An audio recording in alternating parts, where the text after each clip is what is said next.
The experience of your inner voice shapes every decision you make while whispering a continuous narrative through your mind. It is a constant, invisible companion. Scientific research into endophagia reveals that this internal speech involves the same brain regions used for vocalized language.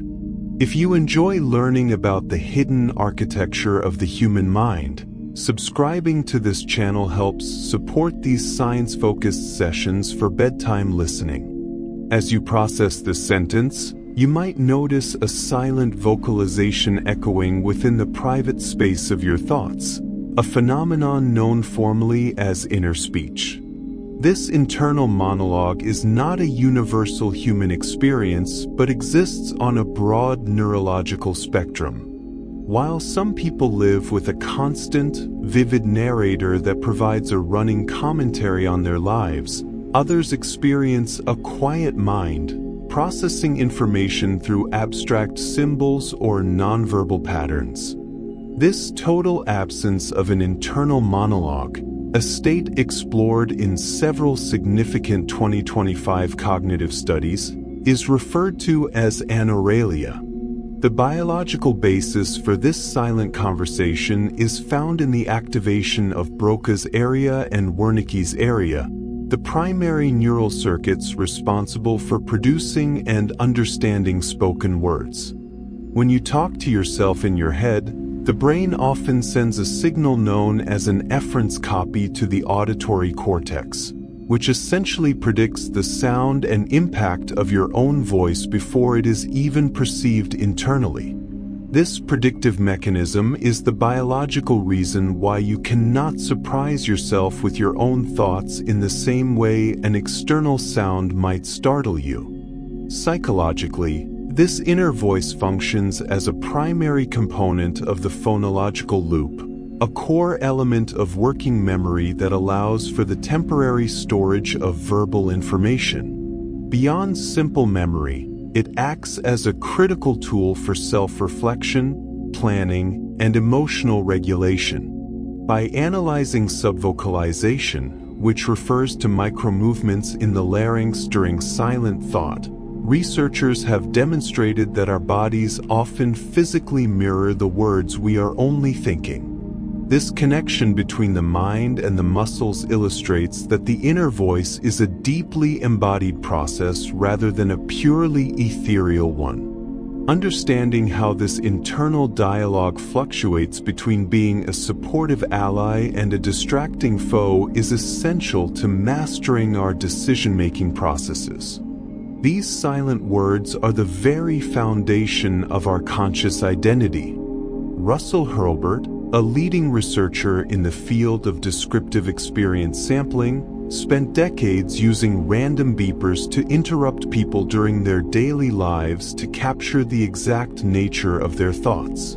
His findings revealed that the subjective experience of the mind is far more diverse than we once assumed, with some individuals reporting constant verbal narration and others describing periods of total silence. Do you often find yourself narrating your morning routine as if explaining it to an invisible audience? This variability suggests that the phenomenon we call an inner voice is not a universal constant of the human condition. Psychologists distinguish between inner speaking, which involves the deliberate production of words, and unsymbolized thinking, where a clear, definite thought occurs without words or images. Unsymbolized thinking is a distinct cognitive state where you know exactly what you are thinking, yet the thought lacks any sensory representation. This suggests that the brain can reach a high level of conceptual processing before it ever translates those ideas into a specific language. For many people, these wordless thoughts are the primary mode of navigation through complex problem-solving tasks. The spectrum of inner experience also includes those who primarily think in mental images, a trait often highlighted by Dr. Temple Grandin in her descriptions of visual thinking. While a verbal thinker might process the concept of a church by hearing the word or its definition, a visual thinker might see a series of specific, high-definition photographs of every church they have ever visited. This divergence is so profound that it often leads to the false consensus effect, a cognitive bias where individuals assume their private way of thinking is the standard for everyone else. It is common for people to go decades without realizing that their friends or partners do not experience a literal voice in their heads. Recent neurological studies using functional MRI have shown that when verbal thinkers engage their inner voice, Broca's area and the left inferior frontal gyrus show significant activation. In contrast, those with aphantasia, the inability to voluntarily create mental images, often rely on purely propositional or verbal pathways to store and retrieve memories. Interestingly, research published in the journal Scientific Reports indicates that even individuals without a voice can still perform equally well on linguistic tasks, suggesting the brain finds multiple neurological routes to the same cognitive destination. The prevalence of these different modes is still being mapped, but estimates suggest that inner speech occurs in only about 20 to 25% of randomly sampled moments for the average person. This means that for a significant portion of the day, our minds are occupied by something else entirely, such as sensory awareness or pure emotion. Understanding these differences changes how we view education, as a student who thinks in vivid cinematic sequences may struggle with a curriculum designed exclusively for verbal learners. We are only just beginning to appreciate that the landscape of the human mind is not a single territory, but a vast collection of unique internal ecosystems. If you enjoy learning how the brain constructs your reality, subscribing is a wonderful way to continue this exploration of the quiet spaces within us. This diversity in cognition serves as a reminder that every person you pass on the street is inhabiting a fundamentally different version of consciousness. Anauralia defines a cognitive landscape where the internal environment is stripped of all simulated sound, leaving a space of profound sensory quiet. It is the auditory equivalent of aphantasia, and the two often present together in what is known as multisensory aphantasia. Research published in the journal Nature indicates that while most people can mentally play a song or hear a loved one's voice, those with anauralia process these memories through pure conceptual data. This lack of internal audio does not mean the brain is inactive. Rather, it suggests a more direct path to the essence of information. Individuals with a silent mind often rely on propositional thought, which is the ability to know a fact or a feeling without needing to describe it to themselves in words. This allows for a unique form of memory retrieval where the details are structural and logical rather than sensory. For instance, a person might remember the specific sequence of a conversation without hearing the pitch or tone of the voices involved. Scientists have observed that this mode of thinking can lead to high levels of performance in fields requiring abstract logic, as the mind is not cluttered by the phonetic shadows of verbalized thought. Do you ever find yourself surprised by how differently others describe their own mental lives? The misconception that an absence of inner speech equates to a lack of complex reasoning is being dismantled by contemporary neuroscience. Deep thought is not dependent on the medium of a language.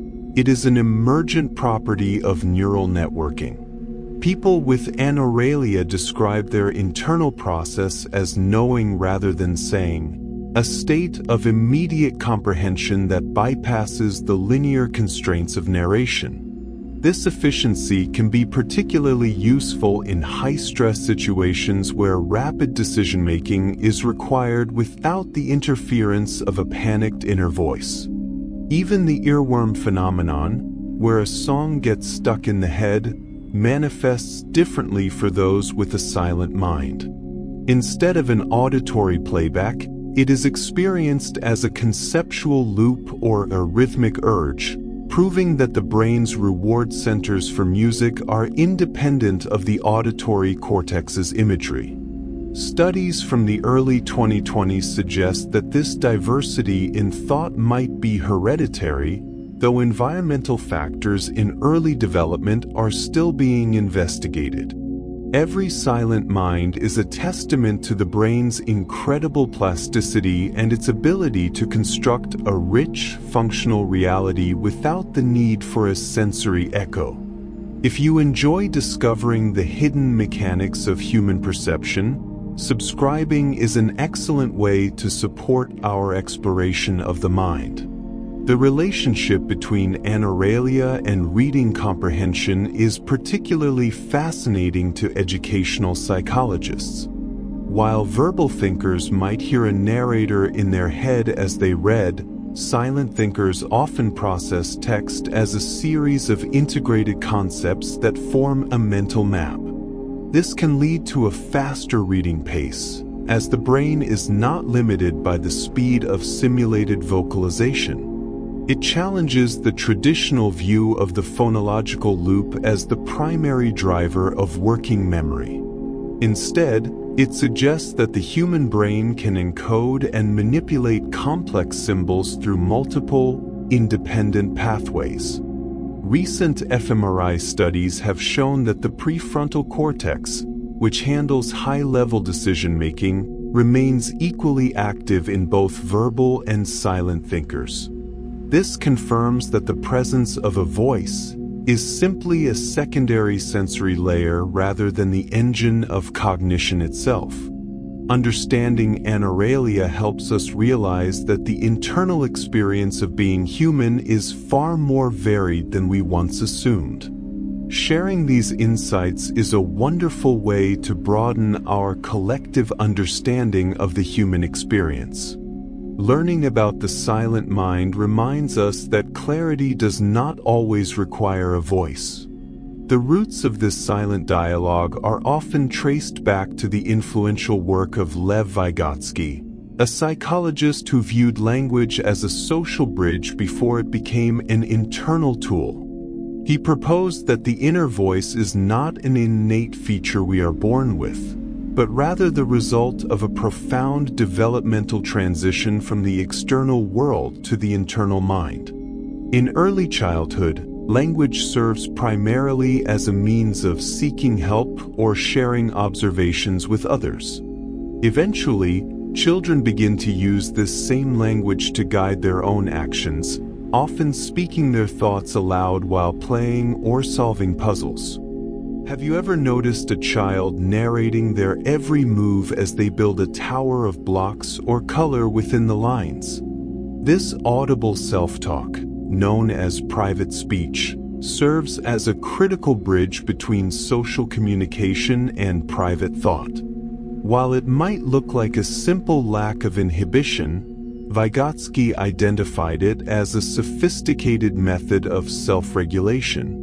By vocalizing their intentions, children use the structure of language to organize their behavior and focus their attention on the task at hand.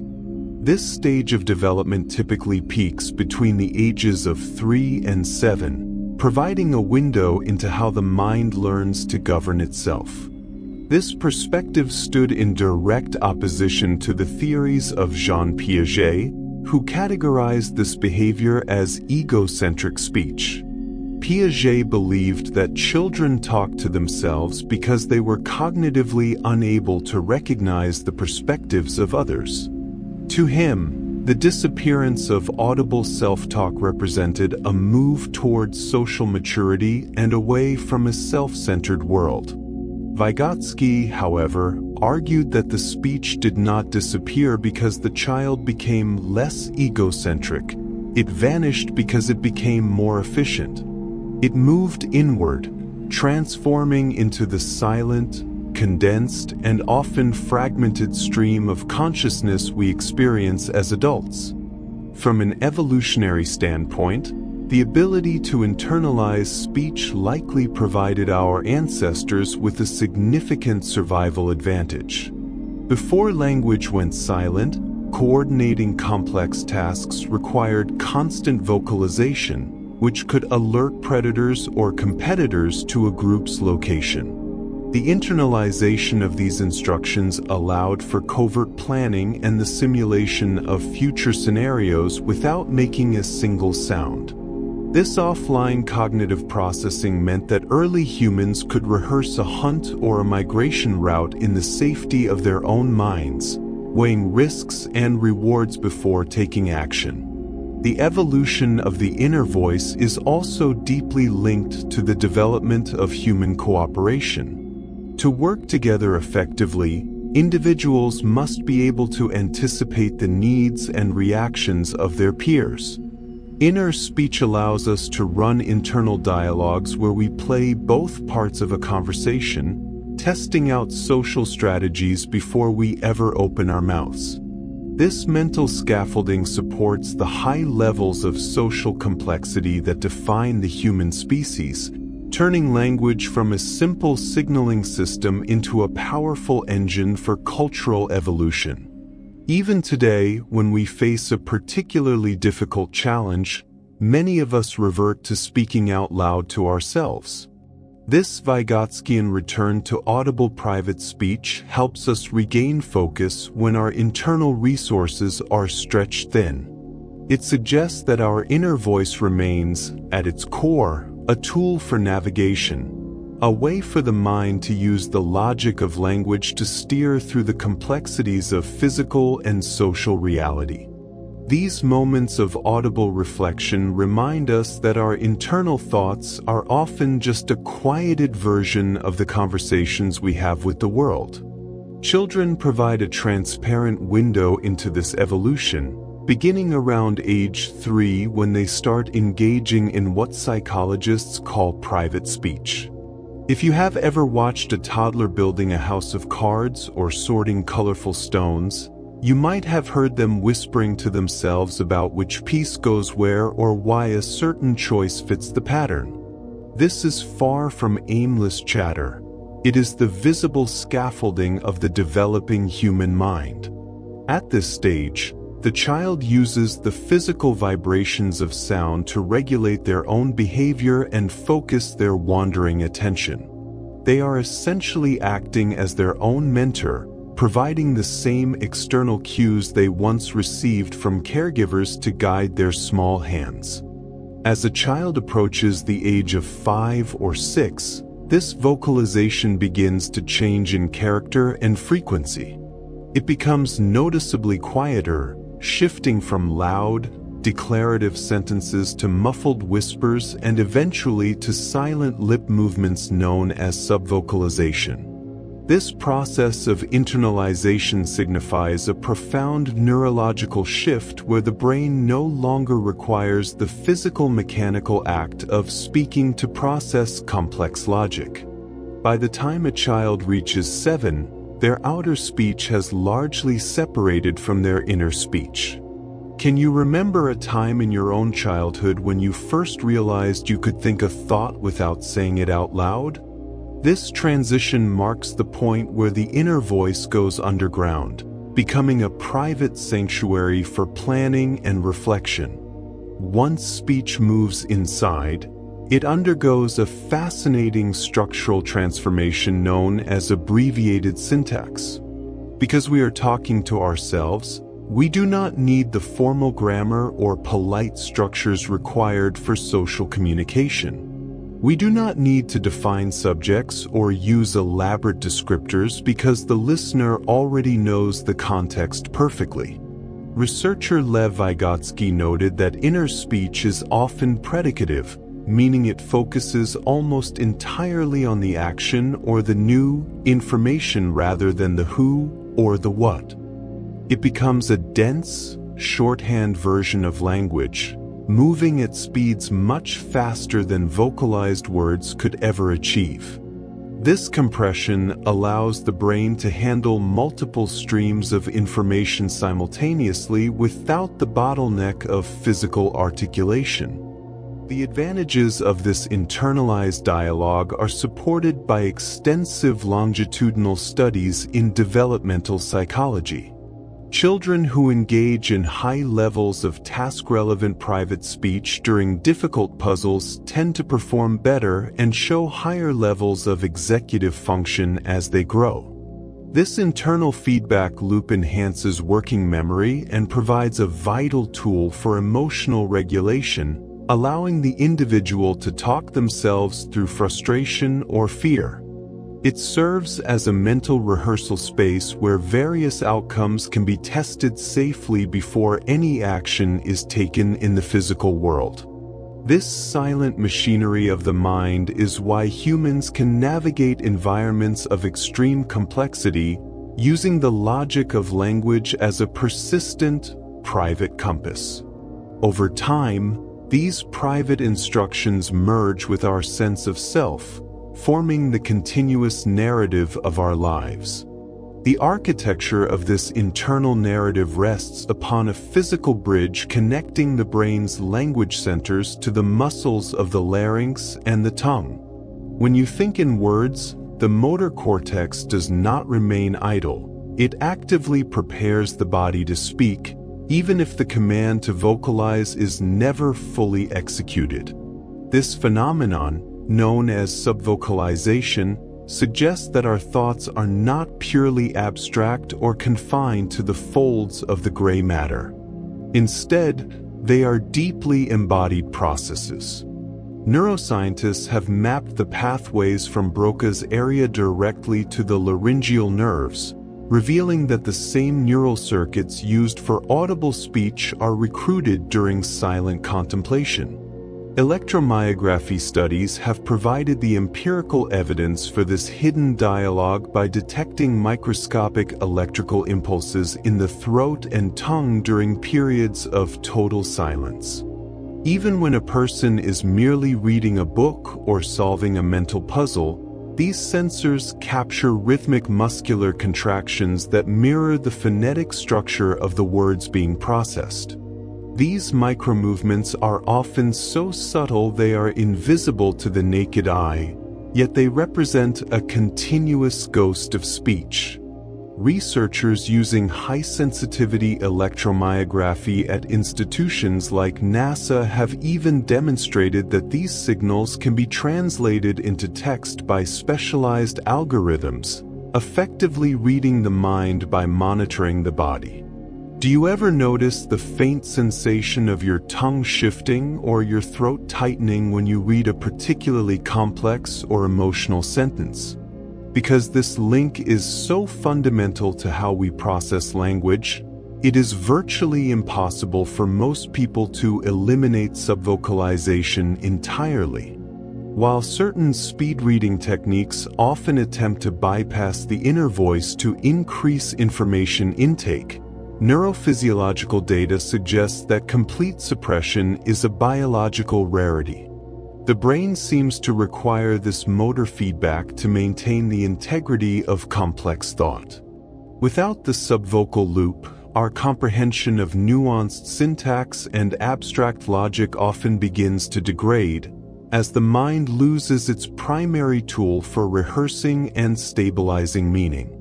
This internal echo acts as a working memory buffer, holding on to pieces of information just long enough for the higher centers of the brain to synthesize them into a coherent whole. This persistent signaling occurs because the brain does not distinguish between a thought and a latent action as sharply as we might assume. When we think, the brain sends efference copies, internal blueprints of movement, to the speech apparatus to simulate the act of communication.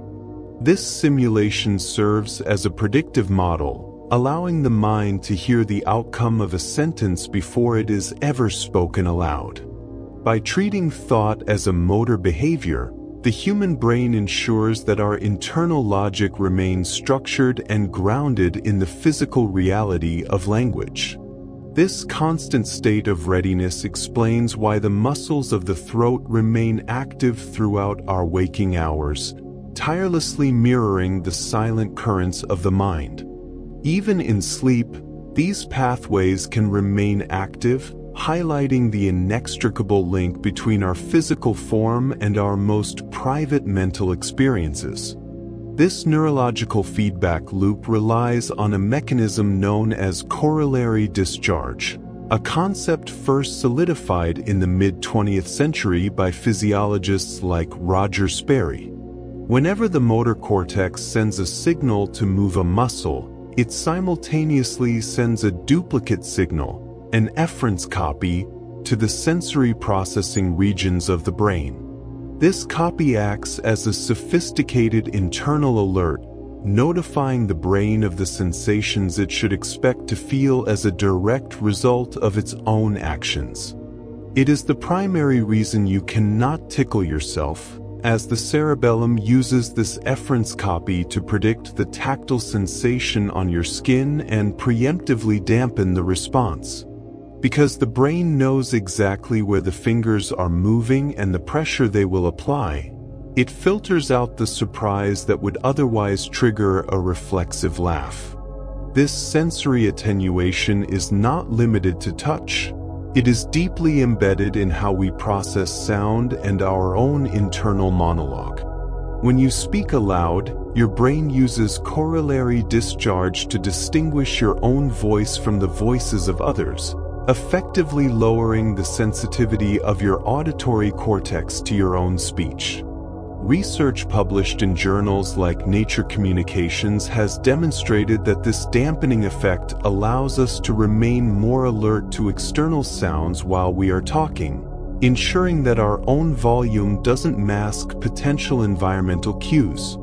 Without this filter, our own voices would sound incredibly loud and perhaps even jarring to our internal equilibrium. This same process likely governs the way we experience the inner voice, which is essentially an act of internal speech without the final motor execution of the vocal cords. Even though you aren't producing external sound, your brain still generates an efference copy for these silent words. This is why your inner voice feels so clearly like your own. It carries the neurological signature of your personal agency. It is also why the inner voice lacks the acoustic richness or physical volume of an external sound. The brain is essentially saying, "I am the one talking right now," and consequently, it mutes the auditory processing centers to prevent them from searching for an external source.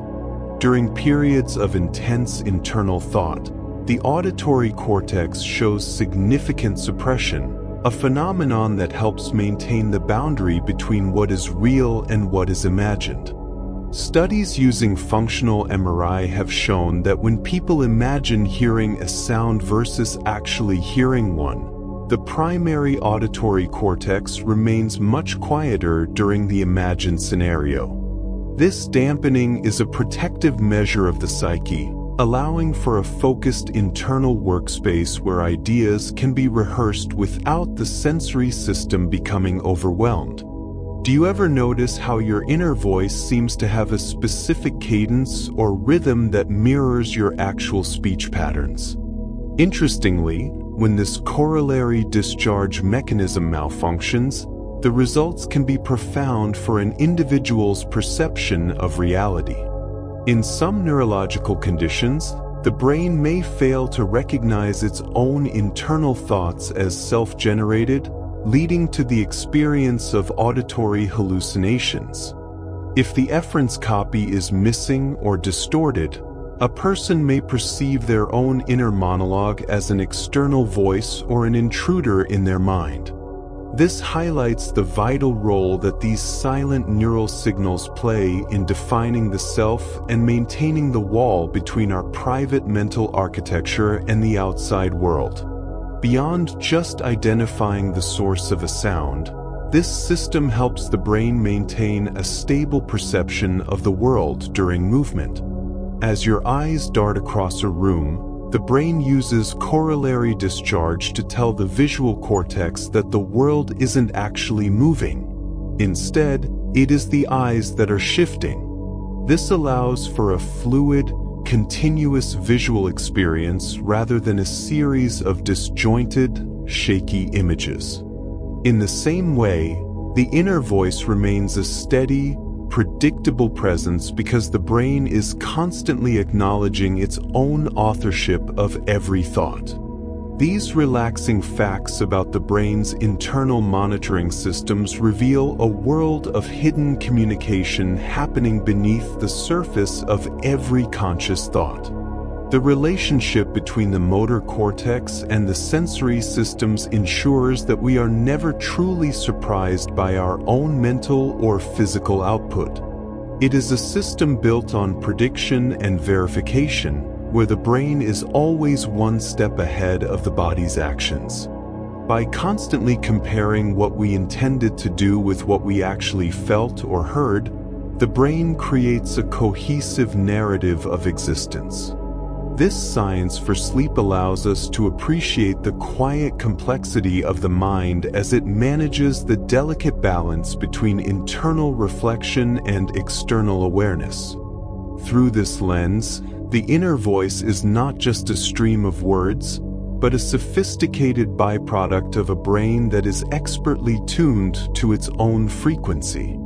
The architecture of the human brain reveals that the silent conversations we have with ourselves occupy specific, physical terrain. This internal space is governed by a precise biological map. Within the left frontal lobe lies a region known as Broca's area, which is primarily responsible for the structural assembly of language. If you enjoy learning about the mind's mechanics, feel free to subscribe to support these relaxing facts for bedtime listening.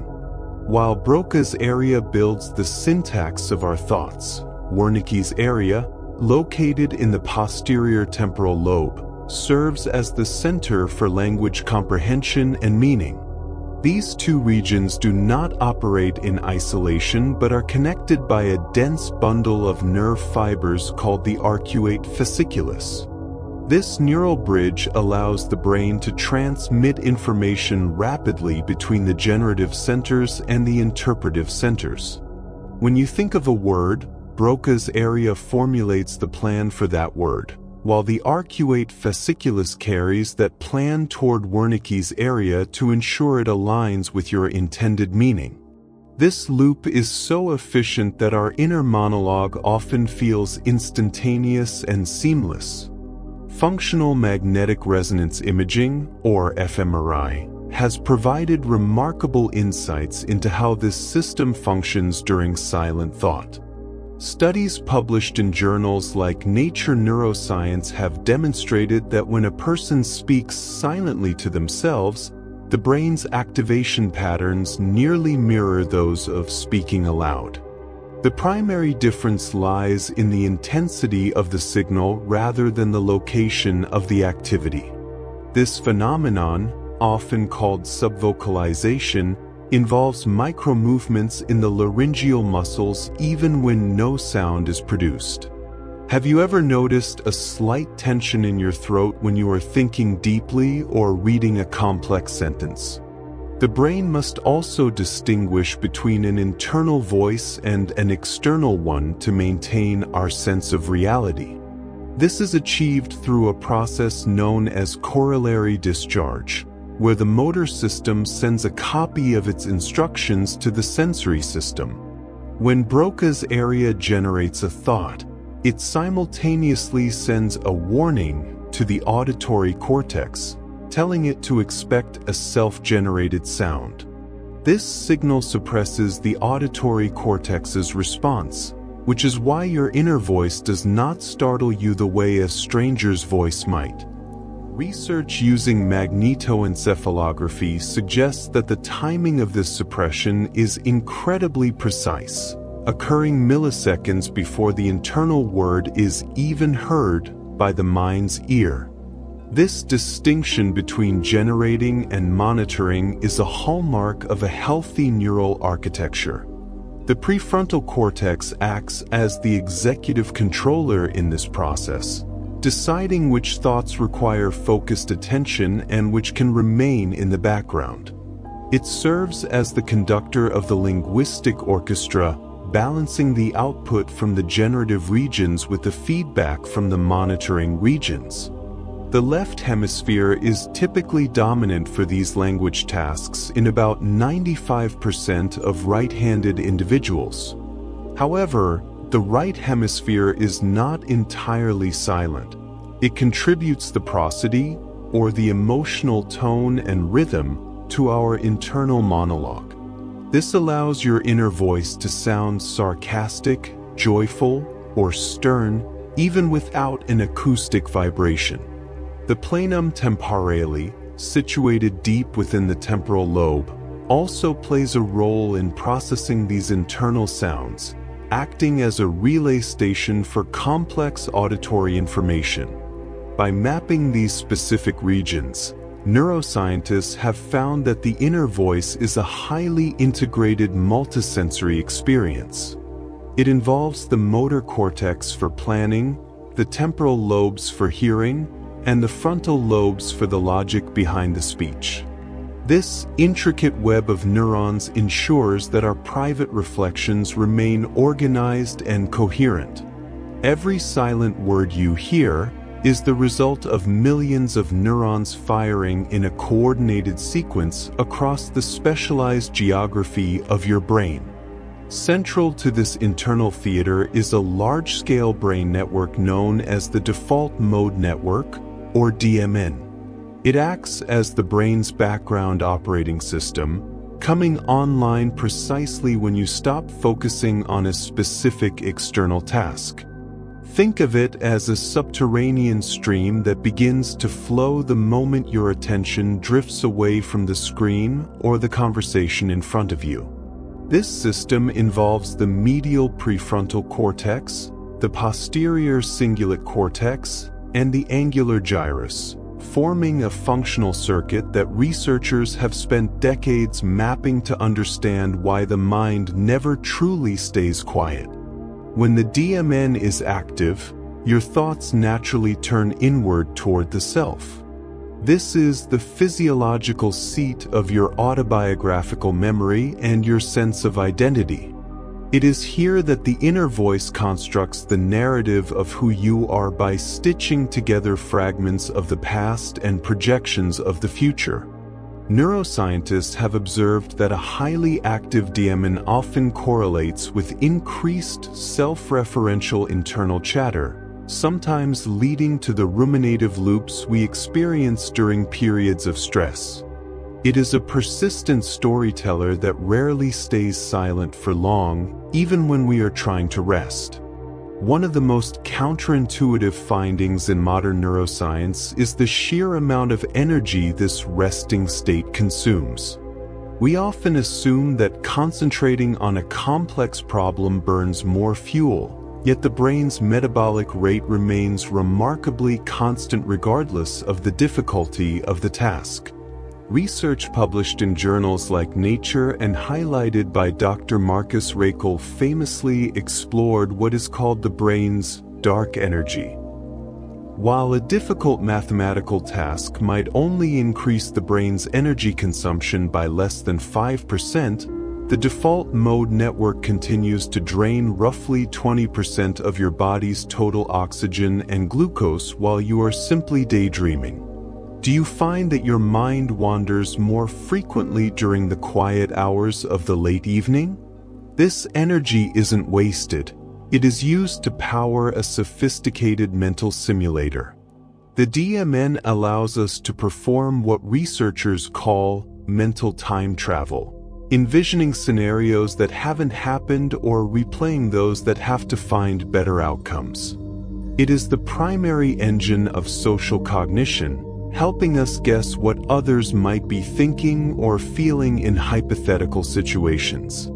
By simulating these social interactions, The inner voice prepares us for the complexities of human relationship.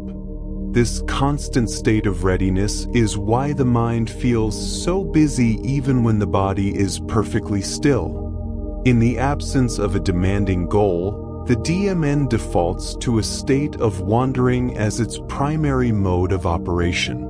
This is not a malfunction, but a fundamental feature of our biology that has been refined over millions of years of evolution. It provides the necessary mental space for creativity and the synthesis of seemingly unrelated ideas. However, because this network is so deeply tied to our sense of self, its activity can also become a source of internal friction. Understanding the mechanics of this network reveals why the inner voice can sometimes feel like an uninvited guest, shifting from productive planning to repetitive worry without a conscious signal. This internal friction finds its structural home within the phonological loop, a core component of working memory first defined by psychologists Alan Baddeley and Graham Hitch. They described this system as a temporary storage space specifically designed for auditory and speech-based information. It functions much like a continuous tape loop in an old recording device, refreshing itself constantly to keep information from fading away. Within this loop, there is a specialized mental space known as the phonological store, which acts as an inner ear by holding sound traces for only a few fleeting seconds. To prevent these traces from decaying into nothingness, we utilize the articulatory rehearsal process, which is the technical term for the inner voice. This silent repetition serves as a mental refresh button, circling back to the start of a list before the first item disappears. Have you ever found yourself repeating a one-time passcode over and over in your head until you could type it into a field? This is the phonological loop in its most practical application, bridging the gap between perception and action. Research suggests that this system is what allows us to process complex language and acquire new vocabulary by holding the sounds of unfamiliar words long enough for them to be encoded into long-term memory. Crucially, the capacity of this loop is not measured by a specific number of items, but by the time it takes to articulate them. Most humans can maintain approximately 2 seconds of recorded speech within their mental rehearsal loop at any given time. This time-based constraint explains the word length effect, where people find it significantly easier to remember a list of short words than a list of multisyllabic words. Because longer words take more time to speak internally, fewer of them can fit into that 2-second window before the earliest memory traces begin to dissolve.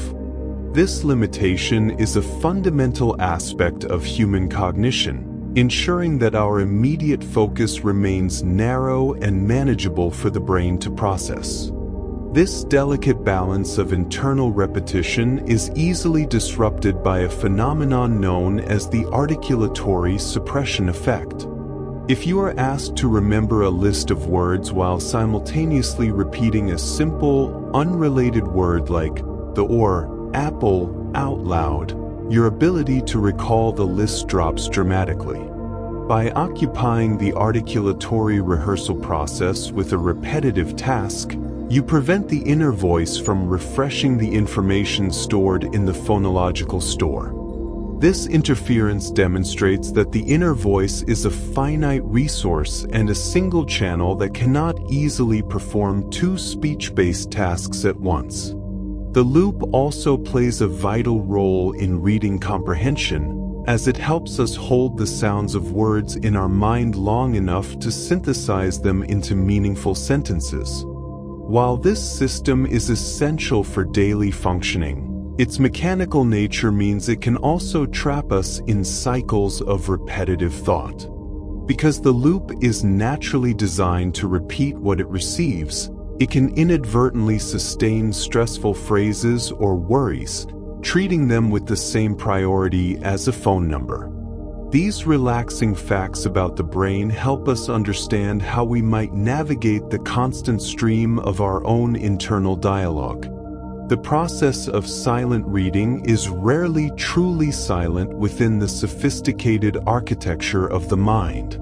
Most individuals experience a phenomenon known as subvocalization, where the brain sends tiny, nearly imperceptible impulses to the laryngeal muscles and tongue as we scan a page. Research using electromyography has confirmed that even when the lips are firmly sealed, the vocal cords often twitch in a phantom rehearsal of the words being processed by the visual cortex.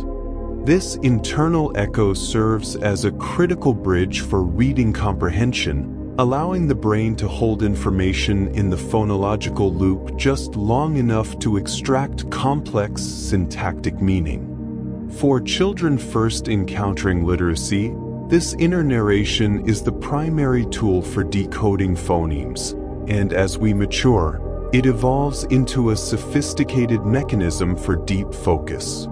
When you engage with a long-form story, do you find yourself assigning specific pitches, or perhaps even distinct regional accents, to different characters as you read their dialogue? This cognitive layer is called auditory imaging, and it activates the secondary auditory cortex, the same region of the brain that processes actual external sounds. By simulating the unique timbre of a character's voice, the mind creates a more vivid mental model of the narrative, which significantly increases long-term retention and emotional resonance. This is not merely a passive byproduct of reading. The brain is actively performing a mental broadcast where you act as both the director and the sole listener. The speed at which we consume written information is frequently capped by the physiological speed of this internal narrator. Speed reading techniques developed in the late 20th century often focus on the deliberate suppression of subvocalization to bypass the phonetic bottleneck and move directly from visual input to conceptual understanding. However, studies in cognitive psychology suggest a distinct trade-off in this approach. While suppressing the inner voice can allow a reader to scan thousands of words per minute, it often diminishes the appreciation of prose rhythm, subtle irony, and complex sentence structures. For dense scientific texts or intricate poetry, the inner voice acts as a vital pacer, ensuring that the nuances of the language are fully digested rather than merely glanced at during bedtime listening. Neurological diversity offers a fascinating perspective on how this process shifts in the absence of acoustic input. For individuals who are profoundly deaf from birth and communicate primarily through sign language, the inner experience of reading is often visual-spatial rather than phonetic. Instead of an internal voice, many deaf readers report a form of inner signing, or a sequence of visual concepts that flow across their mental workspace without a sound-based intermediate step. The brain's high level of plasticity allows the visual cortex to take on processing roles typically reserved for the auditory centers, demonstrating that the voice in our heads is more about the structure of language than the literal vibration of sound. This adaptability highlights how the human brain prioritizes meaning over medium, crafting an internal world that perfectly matches its unique sensory reality. While our vocal cords are bound by the physical limits of air and muscle, the internal monologue operates on a much faster neural frequency. Most people speak at a rate of roughly 150 words per minute, yet the brain can process internal speech at speeds exceeding 400 words per minute. This discrepancy exists because neurons transmit signals at nearly 250 miles per hour, bypassing the mechanical inertia required to move the jaw, tongue, and larynx. You might notice that your internal voice often skips over the formalities of grammar, dropping subjects and verbs because the brain already possesses the context of its own intent. This condensed or predicative speech, a concept famously explored by psychologist Lev Vygotsky, allows us to think in a shorthand that would be unintelligible if spoken aloud. Despite this efficiency, the inner voice remains significantly slower than pure, abstract thought. When you experience a sudden flash of intuition or a complex spatial realization, you are engaging in mentalese, a non-linguistic form of processing that occurs almost instantaneously. The moment you attempt to hear that thought as a sentence, you are essentially downsampling the data to fit the linear structure of language. This often leads to a specific type of cognitive friction where a concept feels perfectly clear in your mind, yet feels diminished or clumsy once it is translated into internal words. Have you ever found yourself unable to find the right words even within the privacy of your own head? This frustration stems from the bottleneck between high-speed neural firing and the relatively slow sequential nature of linguistic syntax. We are essentially translating multidimensional signals into a one-dimensional string of sounds. Because the brain's auditory cortex is often activated during these internal dialogues, we are tethered to the rhythmic pacing of a phantom voice, which acts as a rhythmic pacer for our reasoning. This pacing is why complex problem-solving sometimes requires us to slow down our internal narration to match a digestible tempo. By stripping away the unnecessary components of a sentence, the inner voice acts as a bridge, allowing us to manipulate complex ideas without the heavy lifting of full articulation, creating a streamlined environment perfect for deep bedtime listening and quiet reflection. This cognitive efficiency ensures that we can navigate our internal world with a fluidity that our physical voices can never quite emulate. This internal dialogue serves as a primary tool for what neuroscientists call executive function, acting as a mental whiteboard where we rehearse rules and organize our intentions. When you face a challenging task, your inner speech functions as a regulatory mechanism that keeps your attention tethered to the goal, preventing the mind from drifting into irrelevant stimuli.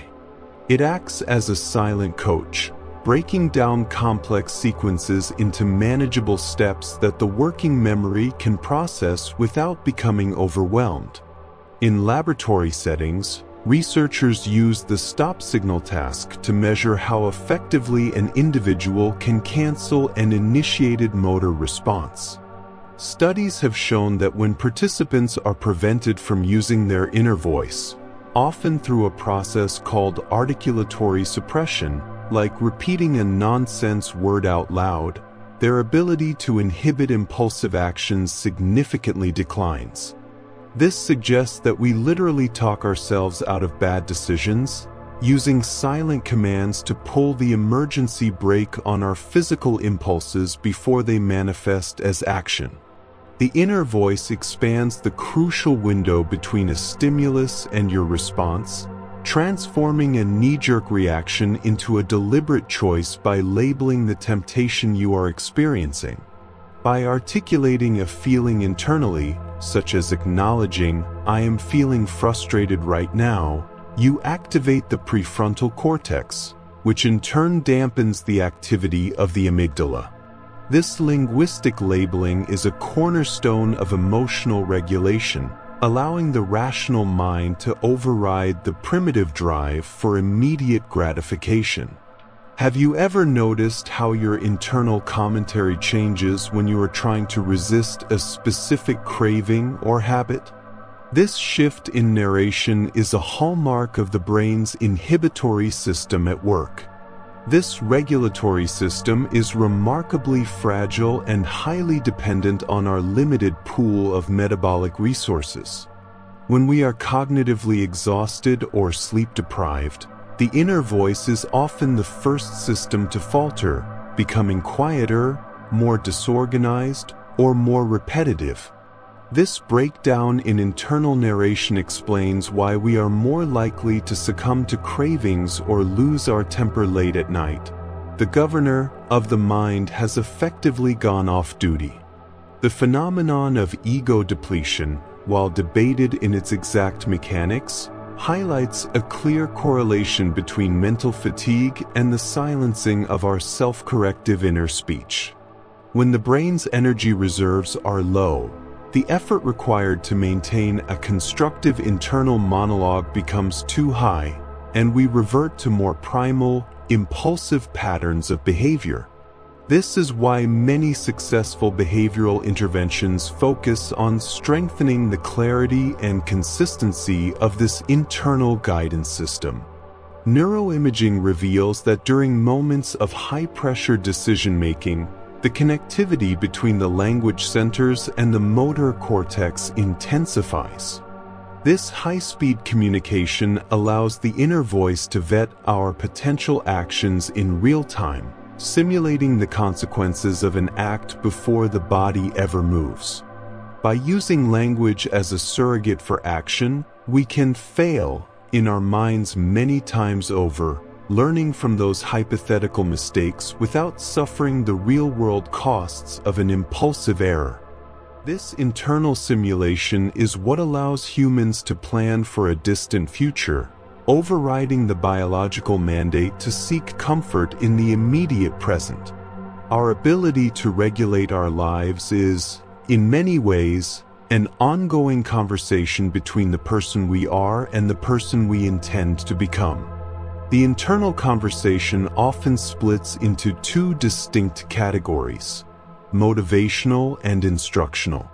While a simple phrase like, "you can do this," targets emotional resilience, the instructional voice functions as a technical coach. This specific type of self-talk involves directing one's attention toward technical elements, such as reminding yourself to keep an elbow tucked or to follow through on a physical movement. Data from sports psychology consistently indicates that for precision tasks requiring high levels of accuracy, instructional self-talk is significantly more effective than general motivational cheering. A study highlighted in the Journal of Applied Sports Psychology demonstrated that athletes performing fine motor tasks, like archery or putting, achieved better results when their inner voice focused on specific, small cues. During the early stages of learning any complex motor skill, the inner voice acts as a vital bridge. It translates abstract concepts into physical actions, narrating the sequence of events as the brain builds new neural pathways. This linguistic scaffolding allows the prefrontal cortex to manage the heavy cognitive load of a new task before it becomes subconscious. Instructional self-talk serves as a cognitive tool for narrowing focus, acting like a spotlight that illuminates specific parts of a task while dimming external distractions. In clinical settings, surgeons learning new robotic techniques often utilize this internal narration to stabilize their movements. By articulating the next step internally, the brain prevents the mind from wandering or succumbing to the pressure of the moment. This process is deeply rooted in our working memory, where the phonological loop keeps relevant instructions active and accessible. However, there is a threshold where this internal dialogue becomes counterproductive. Researchers call this phenomenon verbal overshadowing. When a person is already highly skilled at a task, something like driving a car or playing a familiar piano piece, narrating the steps out loud or internally can actually degrade performance. This occurs because the linguistic centers of the brain start to interfere with the more efficient, nonverbal systems of the basal ganglia and cerebellum. Despite its utility in the learning phase, The transition to expertise requires the inner voice to eventually step back. Do you remember a time when you were so focused on the steps of a simple task that you suddenly found yourself unable to do it smoothly? This interference happens because the brain's motor systems are naturally faster than its linguistic systems. When we describe a nonverbal memory, like a face or a complex movement, the verbal description can actually overshadow the original, more accurate sensory memory stored in the brain. This is why experts often describe being in the zone as a state of mental quiet, where the instructional friend has finally stopped talking to let the body take over. In these moments, the brain shifts from a high-energy state of conscious monitoring to an elegant, low-energy state of flow. The inner voice is a guide for the novice, but for the master, it is often a ghost that must be exorcised to reach peak performance. Stepping away from the first-person perspective allows the brain to adopt the role of a neutral observer. This phenomenon, known as psychological distancing, acts as a mental buffer between an individual and their immediate emotional environment. When you replace the pronoun I with your own name or he or she while thinking, you are effectively tricking the brain into treating yourself as a separate person. This shift in linguistic framing is not merely a stylistic choice. It fundamentally alters the neural pathways engaged during stress. Have you ever noticed how much easier it is to give advice to a friend than it is to follow that same advice yourself? Extensive research conducted between 2014 and 2024, particularly by psychologist Ethan Kross at the University of Michigan, highlights that third-person self-talk reduces activity in the amygdala. The amygdala is the brain's emotional smoke detector, responsible for the fight-or-flight response. By referring to yourself in the third person, you dampen this primal reaction, allowing the prefrontal cortex to regain control. This cognitive shift facilitates a cooler state of reasoning, which is essential for bedtime listening and processing the day's events. Science for sleep often emphasizes the need for this mental quietude to lower cortisol levels before rest. This brings us to the Solomon paradox, a concept rooted in the realization that humans are far more adept at reasoning through the problems of others than their own. King Solomon was legendary for his wisdom and the profound guidance he offered his subjects. Yet his personal life was famously chaotic and poorly managed. This discrepancy exists because we lack the necessary distance from our own internal narratives. When we are the protagonist of a struggle, our vision narrows to the immediate threat. However, when we view the same struggle through the lens of a third party, we perceive a wider array of solutions and long-term consequences. This brings us to the Solomon paradox, a concept rooted in the realization that humans are far more adept at reasoning through the problems of others than their own. King Solomon was legendary for his wisdom and the profound guidance he offered his subjects, yet his personal life was famously chaotic and poorly managed. This discrepancy exists because we lack the necessary distance from our own internal narratives. When we are the protagonist of a struggle, our vision narrows to the immediate threat. However, when we view the same struggle through the lens of a third party, we perceive a wider array of solutions and long-term consequences. Implementing this distance is as simple as asking, "Why is this person feeling this way?" instead of, "Why am I feeling this way?" This small change in syntax creates a psychological space that prevents the ego from becoming overwhelmed by the situation. In studies published in journals like Nature and Psychological Science, Participants who utilized third-person self-talk reported lower levels of social anxiety and displayed more stable cardiovascular responses. These relaxing facts suggest that our internal dialogue is a malleable tool rather than an immutable part of our identity. The effectiveness of this technique relies on its ability to lower the self-evaluative burden that often keeps us awake. By distancing the self, the brain moves away from rumination, the repetitive, intrusive thoughts that circle a problem without solving it. This form of distanced self-reflection is a cornerstone of cognitive behavioral therapy, yet it is accessible to anyone at any moment. As you fall asleep, the brain begins its process of memory consolidation, and using this third-person perspective can help it categorize experiences without the heavy weight of personal bias. Furthermore, the Solomon paradox demonstrates that our cognitive machinery is biologically wired for external empathy more than internal self-correction. We are social animals whose survival once depended on understanding the motivations of the tribe. Consequently, our brains are optimized to analyze social dynamics from the outside looking in. By adopting a third-person narrative, we tap into this pre-existing biological strength. This transition from subject to observer is one of the most powerful ways to improve decision-making under pressure. In a 2017 study, researchers found that even children as young as 5 could improve their persistence on difficult tasks by imagining themselves as a hard-working character.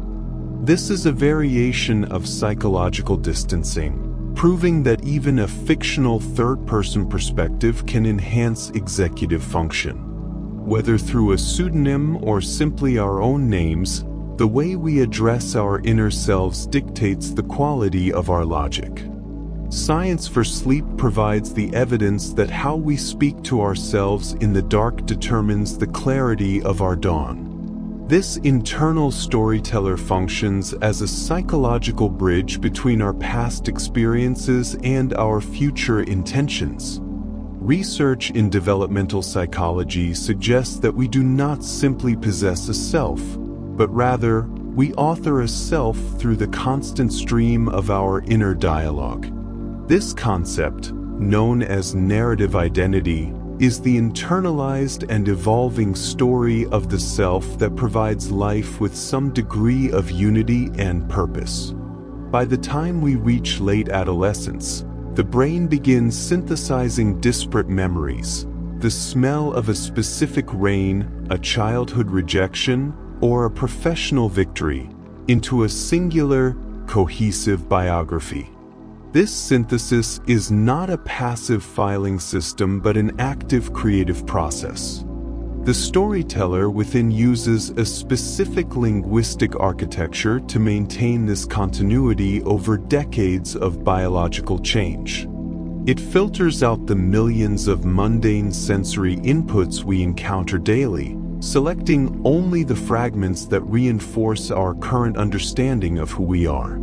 If you view yourself as a fundamentally resilient person, your inner voice will highlight memories of overcoming hardship while minimizing moments of passivity or fear. Do you find that your earliest memories tend to feel like a movie where you are the central hero? Or do you observe them from a detached, third-person perspective? This distinction often reveals how deeply our narrative identity has integrated our past into our present sense of self. This protagonist bias is a double-edged sword for the human psyche. On one hand, it acts as a vital protective mechanism, allowing us to navigate a complex and often indifferent world with a sense of agency and personal importance. It creates what psychologists call self-exemplification, where we see our actions as meaningful contributions to a larger arc.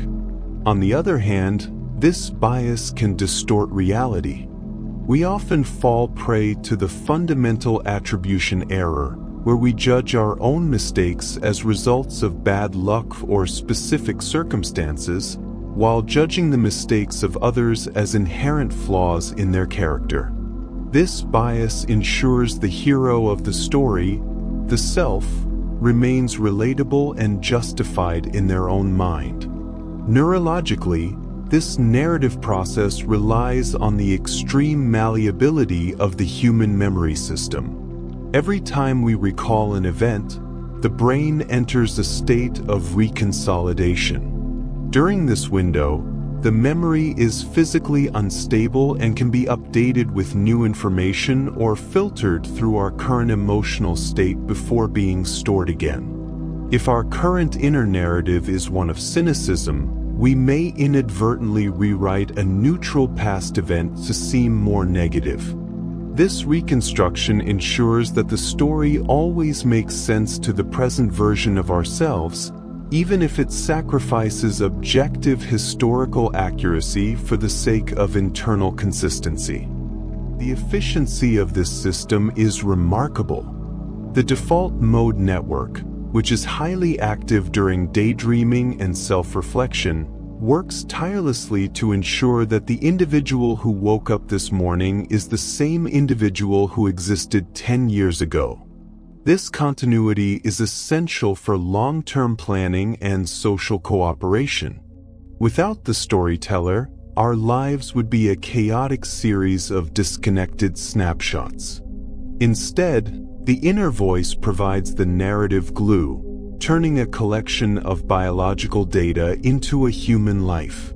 This internal authoring is not a static record but a living, breathing process that shifts with every new insight we gain about the world around us. When we take a vague, heavy feeling and assign it a specific linguistic tag, we engage in a psychological mechanism known as affect labeling. This process involves the prefrontal cortex, the part of the brain responsible for high-level reasoning, stepping in to mediate the raw impulses of the limbic system. Functional magnetic resonance imaging studies have consistently demonstrated that the moment a person labels an emotion, such as saying, "I feel anxious," or "I am frustrated," the activity in the amygdala begins to decrease significantly.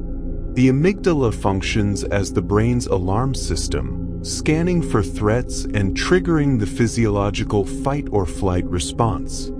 When the inner voice translates a physical sensation of distress into a concrete word, the right ventrolateral prefrontal cortex becomes active. This area acts like a biological volume knob, turning down the intensity of the amygdala's distress signal and allowing the body to return to a state of homeostasis. Neuroscientists often refer to this as the "name it to tame it" phenomenon, a phrase popularized by Dr. Daniel Siegel to describe how verbalization calms neural circuits. By identifying the emotion, we create a small but crucial distance between the self and the experience. We move from being the emotion to observing the emotion, which changes the neural pathway of the response from a reactive loop to an evaluative one. This linguistic intervention allows for cognitive reappraisal, where the brain begins to look for more constructive interpretations of the situation. People who possess high emotional granularity, the ability to distinguish between disappointed, ashamed, and lonely rather than just sad, show higher resilience to stress. Externalizing the inner voice through the act of writing, such as keeping a journal, provides a unique form of psychological relief that goes beyond silent thought.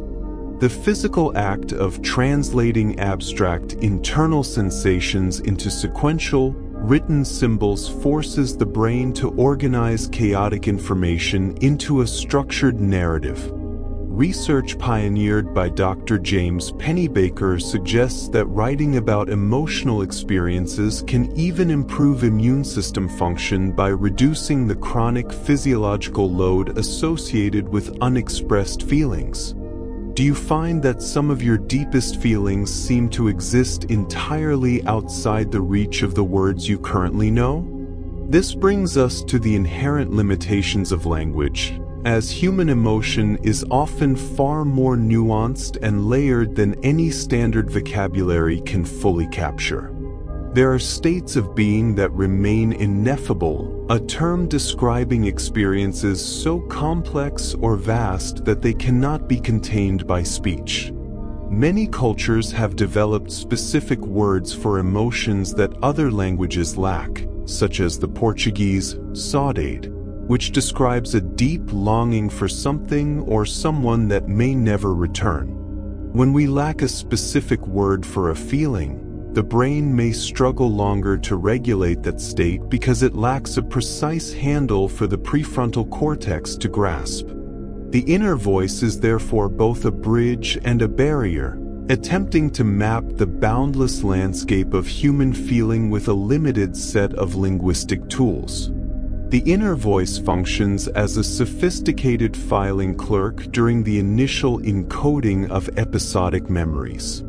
When an event occurs, the brain does not simply record a raw video feed. It actively narrates the scene to solidify specific details.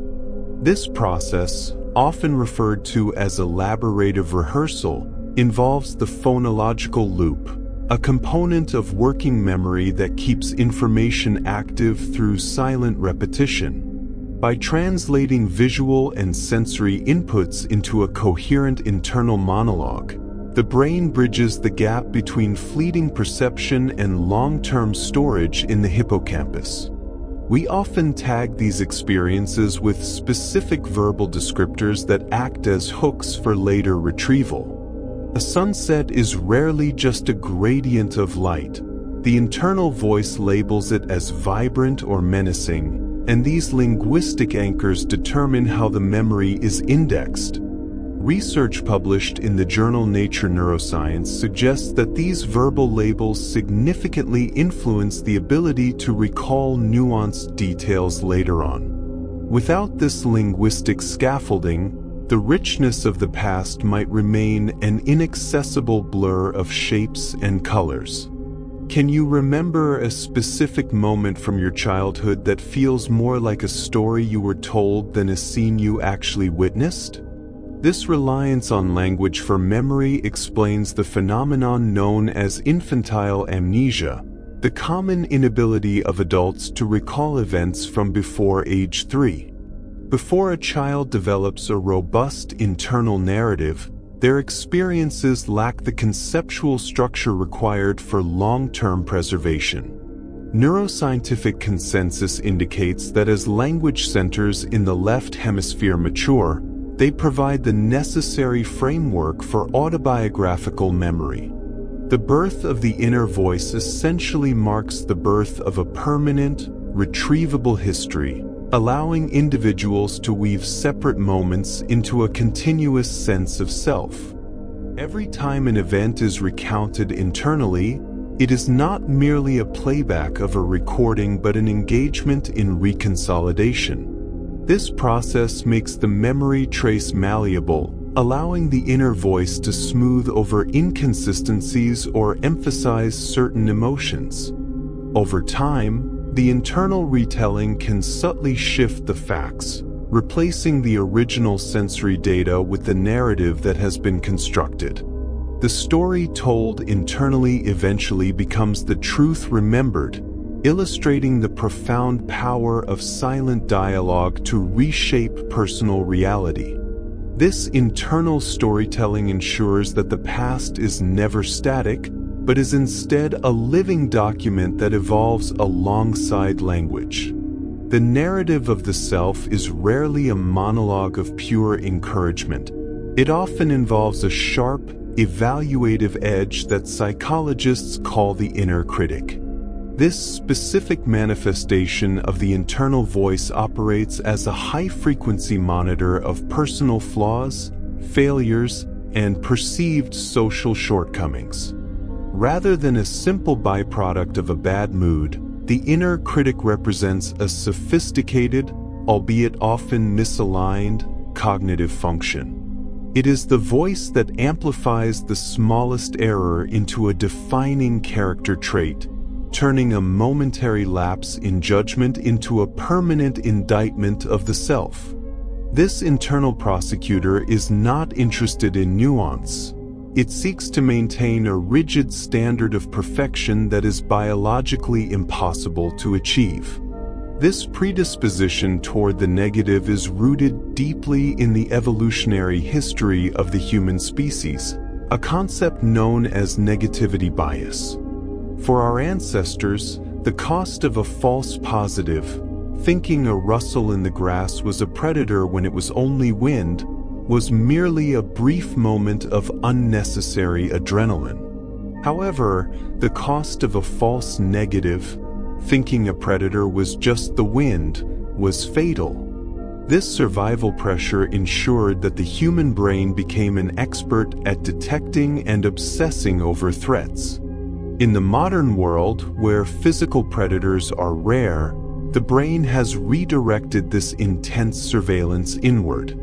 We now treat social mistakes or personal failures as existential threats to our status within the group, triggering the same primal fear once reserved for the hunt.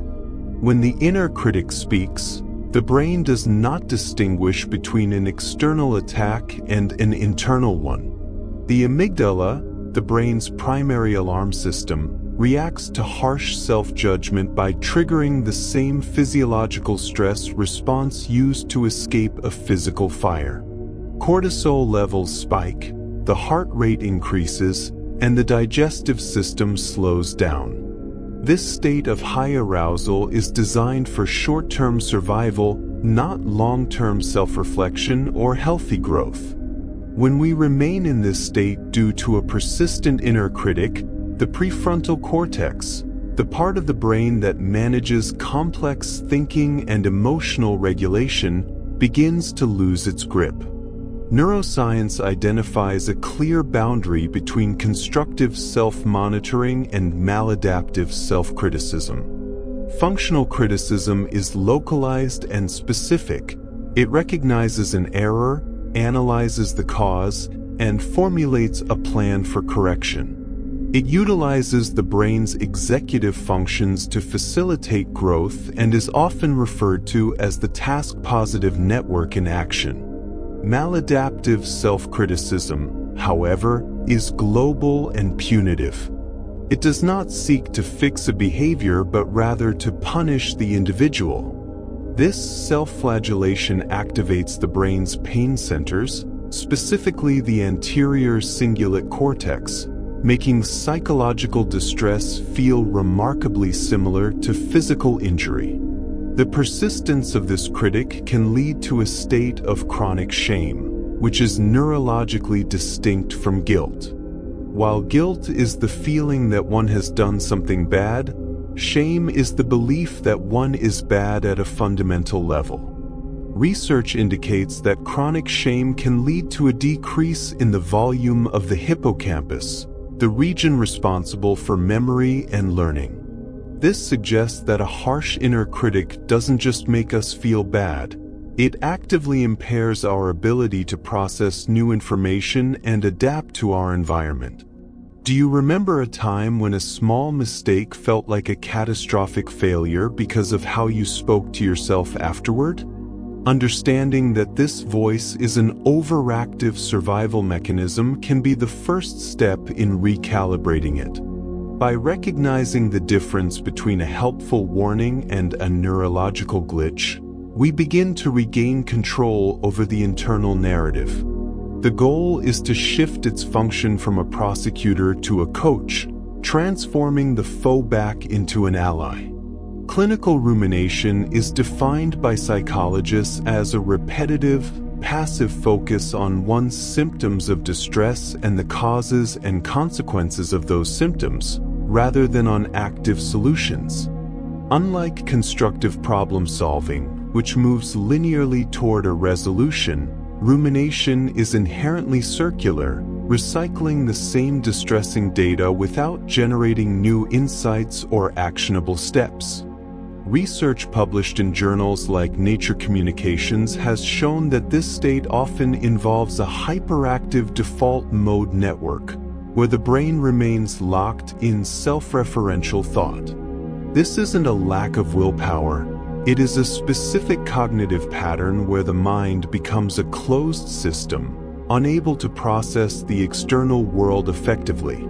In the architecture of the brain, the subgenual cingulate cortex acts as a critical hub for processing emotions and regulating the autonomic nervous system. During ruminative episodes, neuroimaging reveals what researchers often describe as a stuck switch in this region. This area, sometimes referred to as Brodmann Area 25, becomes overactive, effectively trapping the neural signal in a loop that prevents the prefrontal cortex from reasserting logical control.